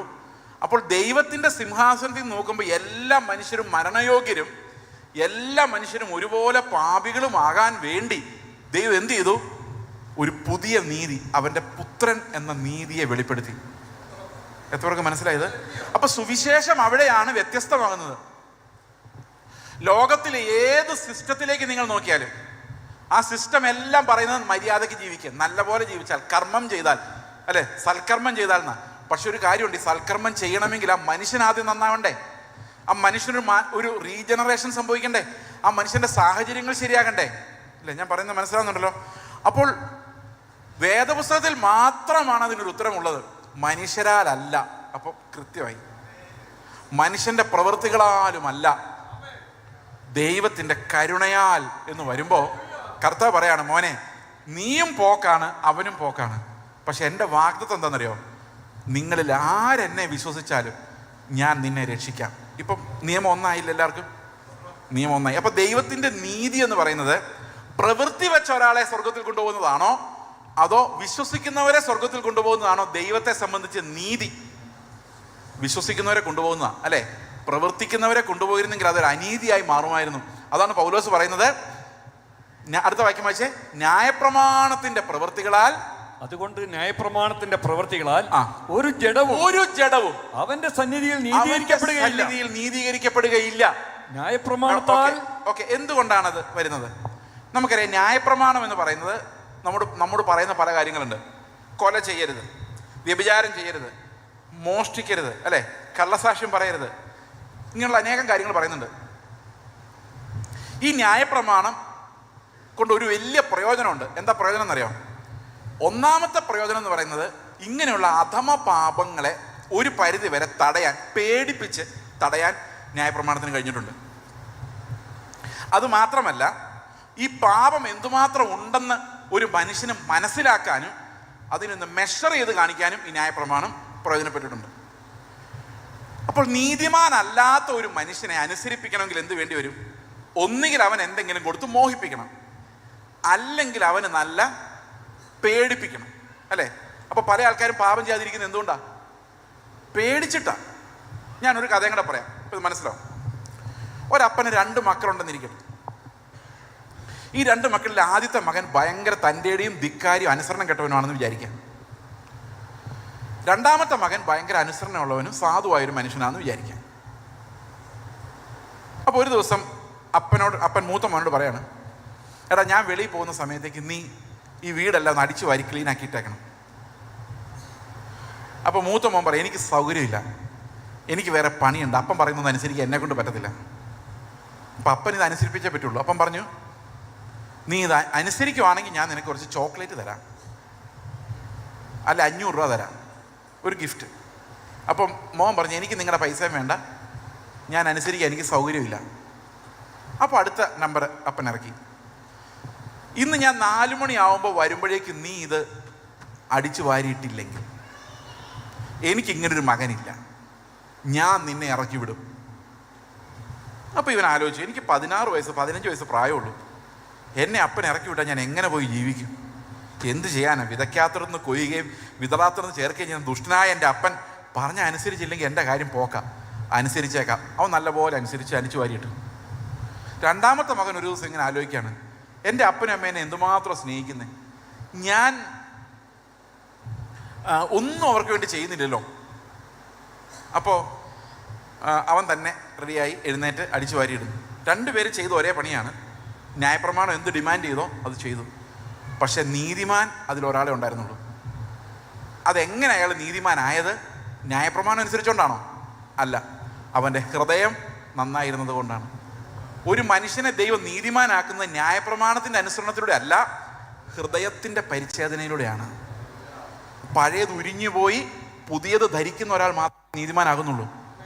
അതായത് പ്രവർത്തിക്കുന്നതിന് പല മോട്ടീവ് ഉണ്ടായിരിക്കാം, അതൊന്നും ഒരു മനുഷ്യൻ യഥാർത്ഥത്തിൽ നീതിമാനാണോ നമ്മളെ കാണിക്കുന്നില്ല. യഥാർത്ഥ നീതി എങ്ങനെ വെളിപ്പെടുന്നത്?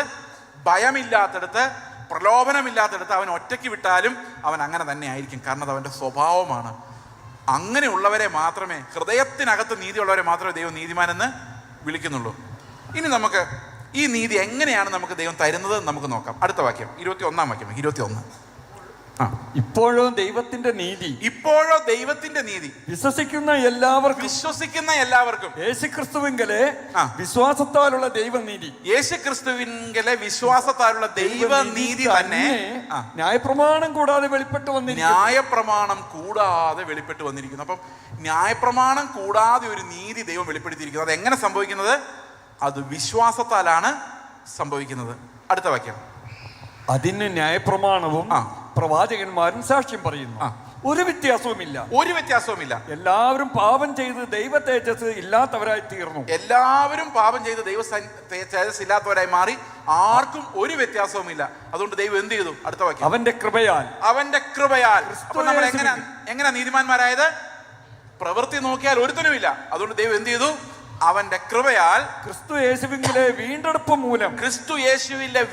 മൂലം സൗജന്യമായി അത്രേ നീതീകരിക്കപ്പെടുന്നത്. എന്തിനു വേണ്ടി ഇത് ചെയ്തെന്നറിയോ? എന്തിനാ ഇങ്ങനെ സൗജന്യമായി രക്ഷ തന്നത്? ഒന്നും പ്രവർത്തിക്കാതെ ഒരു രക്ഷ എന്തിനാ തന്നത്? 27-ാം വാക്യം. ആകയാൽ പ്രശംസ എവിടെ? ആരും ഗമ പറയരുത്. ഞാൻ ജീവിച്ചിട്ടാ വന്നെന്ന് പറയരുത്. അത് ഏതൻ തോട്ടത്തിൽ തുടങ്ങിയ ദൈവം.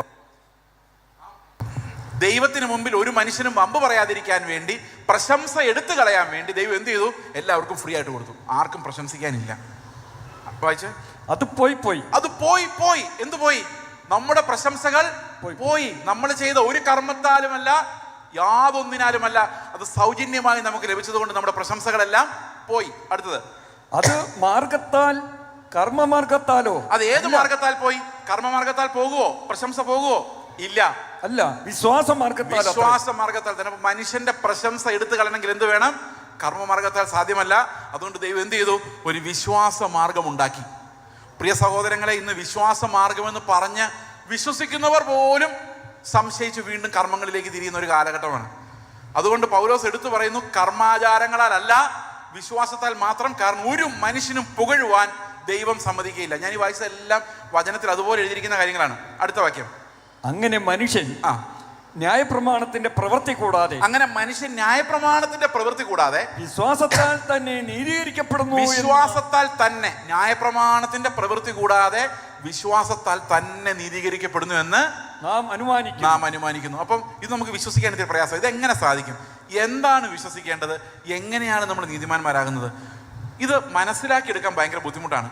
പക്ഷെ ഇതാണ് പൗലോസ് അപ്പോസ്തലൻ വളരെ കഷ്ടപ്പെട്ട് നമ്മളോട് പറയുന്നത്. റോമാലേഖനത്തിലും ഗലാത്യ ലേഖനത്തിലും. അപ്പോൾ ഒരു കാര്യമാണ് ഉറപ്പാണ്, നമുക്കിത് മനസ്സിലായില്ലെങ്കിലും പൗലോസ് അപ്പോസ്തലൻ അങ്ങനെ തന്നെയാണ് നമ്മളെ പഠിപ്പിക്കുന്നത്. എന്താ പറഞ്ഞത്? ന്യായപ്രമാണത്തിന്റെ പ്രവൃത്തികളാലല്ല, അല്ലെ? പിന്നെ എങ്ങനെയാണ്? വിശ്വാസത്താൽ മാത്രമുള്ള ഒരു നീതി. ഈ 3-ാം അധ്യായം കഴിഞ്ഞ ഉടനെ വരുന്ന അബ്രഹാമിന്റെ കഥയാണ്. ഈ അബ്രഹാമിന്റെ കഥ പറയുന്നതിനകത്തൊരു പ്രത്യേകതയുണ്ട്. എങ്ങനെയാണ് ഈ വിശ്വാസം നീതിയായി മാറിയതെന്നുള്ളതാണ്. എബ്രഹാമിനോട് ദൈവം പറയുകയാണ്, നീ ആകാശത്തിലെ നക്ഷത്രങ്ങളെ നോക്കുവിൻ. അത് ഉൽപ്പത്തി പുസ്തകം 15:5-6 ആകാശത്തിലെ നക്ഷത്രങ്ങളെ നോക്കുവിൻ, നിന്റെ സന്തതി അവയെ എണ്ണാമെങ്കിൽ നീ എണ്ണാൻ പറയുന്നു, നിന്റെ സന്തതി ഇങ്ങനെ ആകുമെന്ന് അവനോട് കൽപ്പിച്ചു. അടുത്ത വാക്യം, അവൻ അവനിൽ വിശ്വസിച്ചു, അത് അവന് നീതിയായി കണക്കിട്ടു. അപ്പോൾ എബ്രഹാം അത് അനുഷ്ഠിക്കുന്ന സമയത്ത്, ആ വിശ്വസിക്കുന്ന സമയത്ത് എബ്രഹാം നീതിമാനല്ല. പക്ഷെ വിശ്വസിച്ചപ്പോൾ ദൈവം അവനെ എന്തെന്ന് വെച്ചു? നീതിമാനായിട്ട് തീരുമാനിച്ചു. എബ്രഹാം ശരിക്കും നീതിമാനായോ? അവൻ്റെ അക്കാലത്തെ ജീവിതം നോക്കിയാൽ നമുക്കത് മനസ്സിലാത്തില്ല. പക്ഷേ അവസാനം ഇസ്ഹാക്കിനെ യാഗം കഴിക്കാൻ പറയുമ്പോൾ നമുക്ക് ആ പഴയ എബ്രഹാമിനെ കാണാൻ പറ്റത്തില്ല. എബ്രഹാം ഇസ്ഹാക്കിനെ എടുത്തുകൊണ്ട് മോറിയ മലയിലേക്ക് കയറുമ്പോൾ അവൻ എങ്ങനെയാണ് ഇത്ര വലിയ അനുസരണം എബ്രഹാമിനുണ്ടായത്? അത് റോമാലേഖനം 4:17 പറയുന്നുണ്ട്. 2 കാര്യങ്ങളാണ് എബ്രഹാം വിശ്വസിച്ചത്. അതുകൊണ്ടാണ് യാഗം കഴിക്കാൻ മാത്രമുള്ള ഒരു അനുസരണം അവനിലുണ്ടായത്. ഫെയ്ത്താണ് ആ അനുസരണം ഉണ്ടാക്കിയത്. എന്ത് ഫെയ്ത്ത് ആയിരുന്നു? മരിച്ചവരെ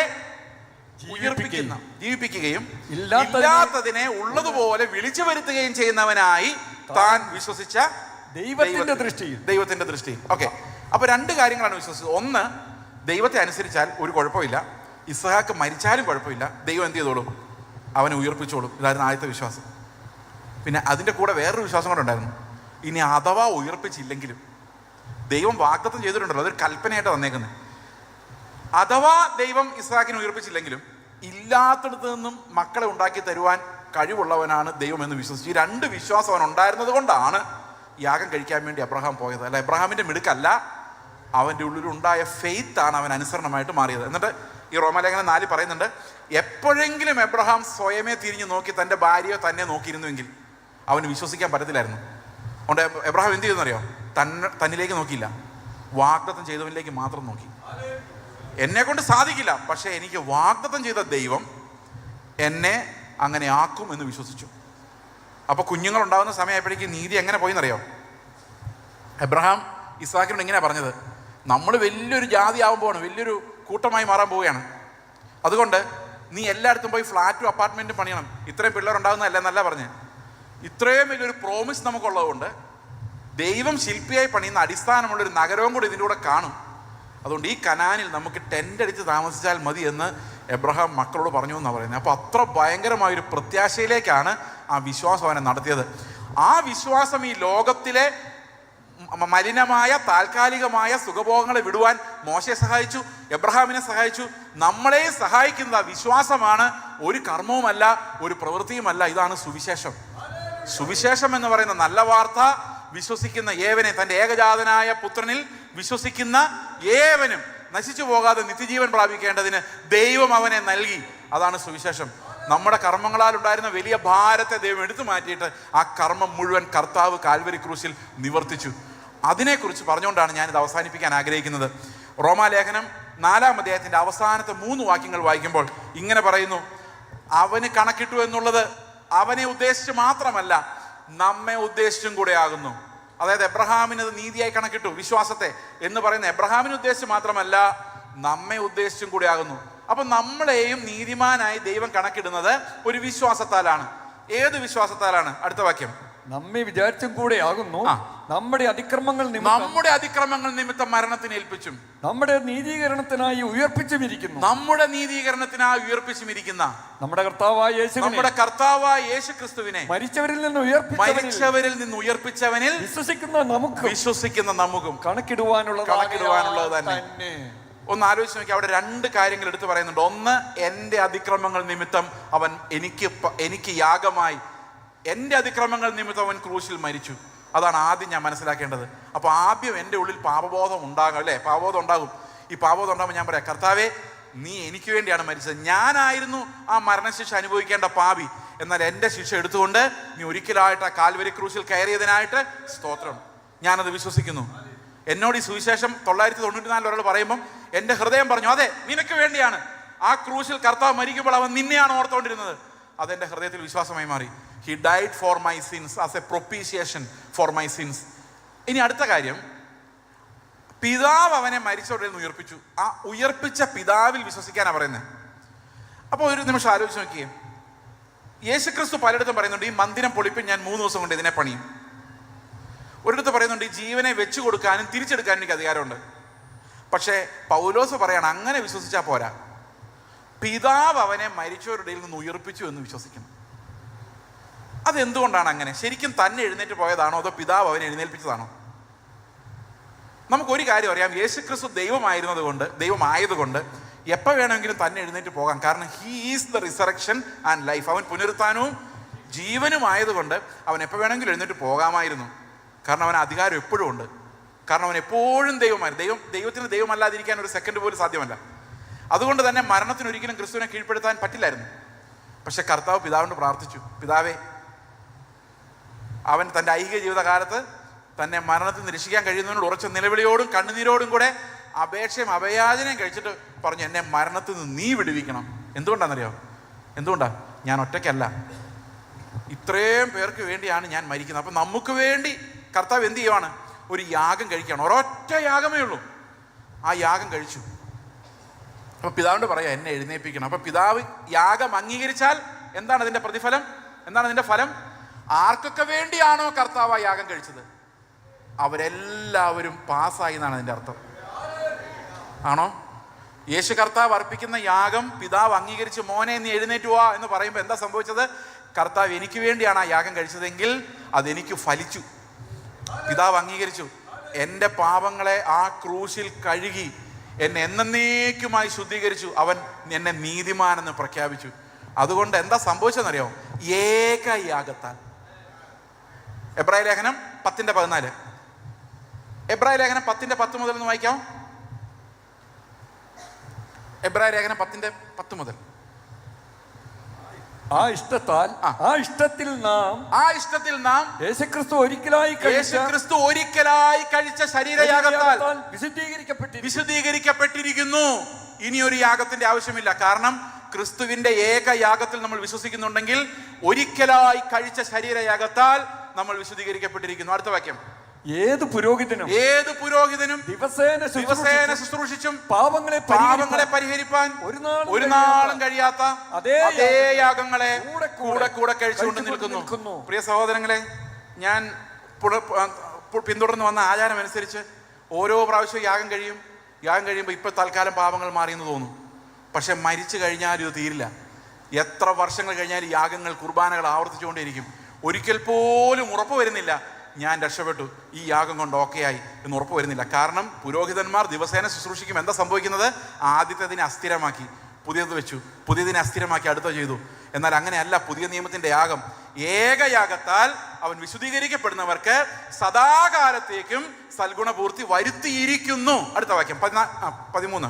യേശുവോ പാപങ്ങൾക്ക് വേണ്ടി ഏകയാഗം കഴിച്ചിട്ട് എന്നേക്കും ദൈവത്തിന്റെ വലതുഭാഗത്ത് ഇരുന്നു കൊണ്ട് തന്റെ ശത്രുക്കൾ തന്റെ പാദപീഠമാകുവോളം കാത്തിരിക്കുന്നു. അടുത്ത വാക്യം. ഏകയാഗത്താൽ, ശ്രദ്ധിക്കണേ, ഏകയാഗത്താൽ അവൻ വിശുദ്ധീകരിക്കപ്പെടുന്നവർക്ക് വേണ്ടി സദാകാലത്തേക്കും സൽഗുണപൂർത്തി വരുത്തിയിരിക്കുന്നു. അപ്പൊ എങ്ങനെയാണ് ഒരൊറ്റ യാഗത്താൽ സകല കാലത്തേക്ക് സൽഗുണപൂർത്തി ഉണ്ടാവുകയും യാഗങ്ങൾ എന്നേക്കുമായി അവസാനിപ്പിക്കുകയും ചെയ്ത്. എങ്ങനെയാണെന്ന് എബ്രായ ലേഖനം 9-11 മുതലുള്ള വാക്യങ്ങളിൽ പറയുന്നുണ്ട്. യേശുവോ വരുവാനുള്ള നന്മകളുടെ മഹാപുരോഹിതനായി വന്നിട്ട് കൈപ്പണിയല്ലാത്തതായി എന്ന് വെച്ചാൽ ഈ സൃഷ്ടിയിൽ ഉൾപ്പെടാത്തതായി വലിപ്പവും തികവുമുള്ള ഒരു കൂടാരത്തിൽ കൂടി ആട്ടുകൊറ്റന്മാരുടെ പശുകിടാങ്ങളുടെ രക്തത്താലല്ല സ്വന്തം രക്തത്താൽ ഒരിക്കലായി പ്രവേശിച്ച് എന്നേക്കുമായുള്ള ഒരു വീണ്ടെടുപ്പ് സാധിപ്പിച്ചു. എങ്ങനെ സാധിപ്പിച്ചെന്നറിയാമോ? ആ യാഗം അർപ്പിച്ച, രക്തം അർപ്പിച്ച സ്ഥലം ഈ സൃഷ്ടിയിൽ ഉൾപ്പെടുന്നതായിരുന്നില്ല. സമയമില്ലാത്ത നിത്യതയിലാണ് ആ യാഗം കഴിച്ചത്. പ്രിയ സഹോദരങ്ങൾ, ഡോക്ടർമാരോ നഴ്സുമാരോ ഒക്കെ ഉണ്ടെങ്കിൽ ഒരു ചോദ്യം ചോദിക്കുക. രക്തം കട്ടിയാകാൻ, എക്സ്പോസ്ഡ് ആയ രക്തം കട്ടിയാകാൻ എത്ര സമയം വേണം? എത്ര സമയമാണ്? ചിലർ പറഞ്ഞ് 10 മിനിറ്റ്, ചിലർ പറഞ്ഞ് 5 മിനിറ്റ്. എനിക്കറിയത്തില്ല, ഞാൻ മെഡിക്കൽ പ്രൊഫഷണലല്ല. എന്തെങ്കിലും നിങ്ങളുടെ മനസ്സിലൊരു നമ്പർ കാണുമായിരിക്കും, അത് വെച്ചോ. ഈ സമയം എന്ന് പറഞ്ഞൊരു സാധനം ഇല്ലെങ്കിലോ, ടൈം എന്ന് പറയുന്ന ഒരു ഫാക്ടർ ഇല്ല. ഒരു സെക്കൻഡ് എന്ന് പറഞ്ഞ നിത്യതയിൽ അങ്ങനെയാണല്ലോ, ടൈം ഇല്ല. അപ്പോൾ യേശുക്രിസ്തുവിൻ്റെ രക്തം ഇപ്പോഴും നമുക്ക് വേണ്ടി ഗുണകരമായി സംസാരിച്ചു കൊണ്ടിരിക്കുന്നു. എബ്രായ ലേഖനം 10:19 പറയുന്നു, വിശുദ്ധ മന്ദിരത്തിലേക്ക് പ്രവേശിക്കാനുള്ള ധൈര്യം എങ്ങനെ ലഭിച്ചത്? അവിടെ യേശു തൻ്റെ രക്തത്താൽ പ്രതിഷ്ഠിച്ച ജീവനുള്ള പുതുവഴി ഉള്ളത് കൊണ്ടും അവിടെ ഒരു മഹാപുരോഹിതൻ നമുക്കുള്ളത് കൊണ്ടും ആ കൃപാസനത്തിലേക്ക് പ്രവേശിക്കാൻ നമുക്ക് യാതൊരു കർമ്മങ്ങളുടെയും ആവശ്യമില്ല. കാരണം ഒരിക്കലായി കർത്താവ് അത് എന്നേക്കുമായി പൂർത്തിയാക്കിയിരിക്കുന്നു. ഇനി ഇത് അവിശ്വസിക്കാം. അവിശ്വസിച്ചാൽ നമ്മൾ എന്ത് ചെയ്യും? വീണ്ടും വീണ്ടും കർമ്മങ്ങളിലേക്ക് പോകും. വിശ്വസിച്ചാലോ? എനിക്കറിയാം അവൻ ഏകയാഗത്താൽ എന്നെ വിശുദ്ധീകരിച്ചിരിക്കുന്നു. ഞാൻ എന്താണോ ചെയ്യേണ്ടിയിരുന്നത്, ഞാൻ അനുഭവിക്കേണ്ട ശിക്ഷ എന്താണോ അത് അവൻ അനുഭവിച്ചു. അതുപോലെ ഞാൻ എന്ത് യാഗമായിരുന്നോ കഴിക്കേണ്ടിയിരുന്നത്, അത് കർത്താവ് അവൻ്റെ സ്വന്തം ശരീരവും സ്വന്തം രക്തവും ഒരിക്കലായി അർപ്പിച്ചുകൊണ്ട് എന്നേക്കുമായി സാധിപ്പിച്ചു. ആരാണോ അതിൽ വിശ്വസിക്കുന്നത്, ഇപ്പം ഞാൻ ആദ്യം വായിച്ച വാക്യം എക്സ്പ്ലെയിൻ ചെയ്ത് കഴിഞ്ഞു. എന്താണെന്നറിയാമോ? ഒന്ന്, അവനെ കൈക്കൊണ്ട്. എങ്ങനെ കർത്താവിനെ കൈക്കൊള്ളുന്നത്? പല ആൾക്കാർ ഹൃദയം തുറന്ന് ഇങ്ങോട്ട് പോരെ കർത്താവ് എന്ന് പറഞ്ഞൊരു ചെയറിട്ട് കൊടുക്കുക പതിവ്. അങ്ങനെയല്ല കർത്താവിനെ കൈക്കൊള്ളുന്നത്. അത് വേറൊരു ഗ്ലോറിഫൈഡ് വിഗ്രഹാരാധനയാണ്. ശരിക്കും കർത്താവിനെ കൈക്കൊള്ളുന്നത് അവൻ്റെ ആത്മാവിനെ കൈക്കൊള്ളുമ്പോഴാണ്. He becomes our life. അവൻ നമ്മുടെ ജീവനായി മാറും. അവനൊരു ഫോട്ടോ ആയി നമ്മുടെ ഹൃദയത്തിൽ ഇരിക്കുക അല്ല ചെയ്യുന്നത്. He becomes our life. അവനെ കൈക്കൊള്ളുക എന്ന് പറഞ്ഞു കഴിഞ്ഞാൽ അവൻ്റെ ആത്മാവിനെ കൈക്കൊണ്ട് അവൻ്റെ സ്വഭാവമുള്ളവരായി അവൻ്റെ തേജസ്സിലേക്ക് പോകുന്ന അവൻ്റെ മക്കളായി മാറുന്നതിൻ്റെ ആദ്യത്തെ പടിയാണ്. രണ്ടാമത്തെ കാര്യം പറഞ്ഞത് എന്താണ്? അവൻ്റെ നാമത്തിൽ വിശ്വസിക്കുന്നവർക്ക്. എന്താ വിശ്വസിക്കുന്നത്? അവൻ്റെ യാഗത്താൽ എന്നേക്കുമായുള്ള വീണ്ടെടുപ്പ് ഞാൻ പ്രാപിച്ചിരിക്കുന്നു. ഇവരാണ് പുതിയ സൃഷ്ടി. ഈ വിശ്വാസമുള്ളവരെയാണ് നമ്മൾ പുതിയ സൃഷ്ടി എന്ന് പറയുന്നത്. ഏകയാഗത്താൽ വിശുദ്ധീകരിക്കപ്പെടുന്നവർക്ക് അവൻ സദാകാലത്തേക്കും സൽഗുണപൂർത്തി വരുത്തിയിരിക്കുന്നു. പിന്നെ എന്താ സംഭവിക്കുന്നത് വെച്ച് കഴിഞ്ഞാൽ, വീണ്ടും വീണ്ടും കഴിക്കുന്ന യാഗങ്ങളിലേക്ക് മനുഷ്യൻ കുടുങ്ങിപ്പോകാനുള്ള കാരണം അത് പോരാ, മതിയായില്ല, അത് എന്നേക്കും ഗുണം ചെയ്യുന്നില്ല എന്ന് മനസ്സിൽ വരുന്ന സംശയങ്ങൾ നിമിത്തമാണ്. അതുകൊണ്ടാണ് എബ്രായ ലേഖനം പറയുന്നത് വൺസ് ഡൺ ഫോർ ഓൾ. അത് നിത്യതയിൽ അർപ്പിക്കപ്പെട്ടിരിക്കുന്നത് കൊണ്ട് വീണ്ടും ഒരു കർമ്മവും ആവർത്തിക്കേണ്ട കാര്യമില്ല. ഇതാണ് ഏറ്റവും വലിയ ഗുഡ് ന്യൂസ്. ആ തിരശീല കീറിപ്പോയിരിക്കുന്നു. മുകൾ തൊട്ട് താഴെ വരെയും കർത്താവ് വലിച്ചു കീറി അത് കളഞ്ഞിരിക്കുന്നു. We have lost the religion. The religion has ended. മതങ്ങൾ അവസാനിച്ചിരിക്കുന്നു. ഏത് മനുഷ്യനും കൃപാസനത്തിലേക്ക് കടന്നു വരുവാൻ ക്രിസ്തു എന്ന ഏക മഹാപുരോഹിതൻ അവൻ്റെ ദേഹം എന്ന തിരശീലയിലൂടെ നമുക്ക് ജീവനുള്ള ഒരു വഴി പ്രതിഷ്ഠിച്ചിരിക്കുന്നു. നമ്മൾ കൂടി വന്ന്, സഭയായി കൂടി വന്ന് പറയുന്ന, കർത്താവെ ഞങ്ങളെ രക്ഷിച്ചതിനായി സ്തോത്രം, ഈ ശരീരം ഞങ്ങൾക്കായി നുറുക്കിയതിനായിട്ട് സ്തോത്രം, കർത്താവെ ഞങ്ങൾക്ക് വേണ്ടി അങ്ങ് കാൽവരി ക്രൂശിൽ തകർന്നതിനായി, ആ രക്തം ഞങ്ങൾക്കായി എന്നേക്കുമുള്ള ഒരു യാഗമായി ഒരിക്കലായി അർപ്പിച്ചതിനായി സ്തോത്രം. നിന്റെ കൃപയാൽ രക്ഷിക്കപ്പെട്ടവരായ ഞങ്ങൾ, വീണ്ടെടുക്കപ്പെട്ടവരായ ഞങ്ങൾ, ദൈവമക്കളെന്ന് വിളിക്കപ്പെടുവാൻ അവകാശം ലഭിച്ചവരായ ഞങ്ങൾ അങ്ങയെ വന്ദിക്കുന്നു, സ്തുതിക്കുന്നു. അങ്ങയുടെ മക്കളായി ഞങ്ങൾ ജീവിക്കുന്നു. ഇതാണ് ഓരോ വിശ്വാസിയുടെയും പ്രഖ്യാപനം. ഈ ഒരു സത്യത്തിലേക്കാണ് ദൈവം നമ്മളെ നയിക്കുന്നത്. പ്രിയ സഹോദരങ്ങളെ, വേദപുസ്തകത്തിലെ വാക്യങ്ങൾ ഞാൻ അതുപോലെ വായിക്കുകയായിരുന്നു. നമ്മൾ പലതും പഠിച്ചു വെച്ചിട്ടുണ്ടാകും, പലതും കേട്ടിട്ടുണ്ടാകും. പക്ഷേ നമുക്ക് ജീവിക്കാനൊരു അവസരമേ ഉള്ളൂ. സത്യം തിരിച്ചറിയാനൊരു അവസരമാണ് ദൈവം നമുക്ക് തരുന്നതെങ്കിൽ ആ സത്യം നമ്മൾ തിരിച്ചറിയാനാണ് ഈ വേദപുസ്തകം വെച്ചിരിക്കുന്നത്. അതുകൊണ്ട് ഇത് അവഗണിക്കാതെ മുമ്പോട്ട് പോകാൻ, സത്യം നിങ്ങളെ സാക്ഷാൽ സ്വതന്ത്രരാക്കി മാറ്റുവാൻ, ഇതിനെ അനുഗമിക്കുവാൻ ഞാൻ നിങ്ങളെല്ലാവരും ആഹ്വാനം ചെയ്യുന്നു. നമുക്കൊരു നിമിഷം പ്രാർത്ഥിക്കാം. ഞങ്ങളുടെ സ്വർഗ്ഗസ്ഥ പിതാവേ, അങ്ങയുടെ പുത്രനിലൂടെ ഞങ്ങളെ സ്നേഹിക്കുകയും അങ്ങയുടെ ശരീരത്തിലൂടെ, ആ തകർക്കപ്പെട്ട ശരീരത്തിലൂടെ, ഒരിക്കലായി അർപ്പിക്കപ്പെട്ട നിയമരക്തത്തിലൂടെ ഞങ്ങൾക്ക് എന്നേക്കുമായി തന്ന നിത്യതയുടെ അവകാശത്തിനായി ഞങ്ങൾ നന്ദി പറയുന്നു. കർത്താവെ, ഞങ്ങളുടെ കർമ്മങ്ങളിലേക്ക് നോക്കി സ്വയം പ്രശംസയിലേക്ക് പോകാതെ കർത്താവ് എല്ലാം അങ്ങയുടെ ദാനമെന്ന ആ വലിയ സത്യത്തിലേക്ക് കർത്താവ് ഞങ്ങളെ എത്തിക്കണേ. ഓരോ മനുഷ്യൻ്റെ ഹൃദയത്തിൽ, ഇത് കേൾക്കുന്ന ഓരോ മനുഷ്യൻ്റെ ഹൃദയത്തിൽ കർത്താവ് അങ്ങേ ഗ്ലോറിഫൈ ചെയ്യുന്ന, അങ്ങേ മഹത്വപ്പെടുത്തുന്ന ആ ഹൃദയത്തിലേക്ക് അവരെ നടത്തണമെന്ന് പ്രാർത്ഥിക്കുന്നു. കർത്താവ്, അവിടുത്തെ കരങ്ങളിൽ ഞങ്ങൾ എല്ലാവരെയും സമർപ്പിക്കുന്നു. കർത്താവായ യേശുക്രിസ്തുവിൻ്റെ നാമത്തിൽ തന്നെ, ആമേൻ.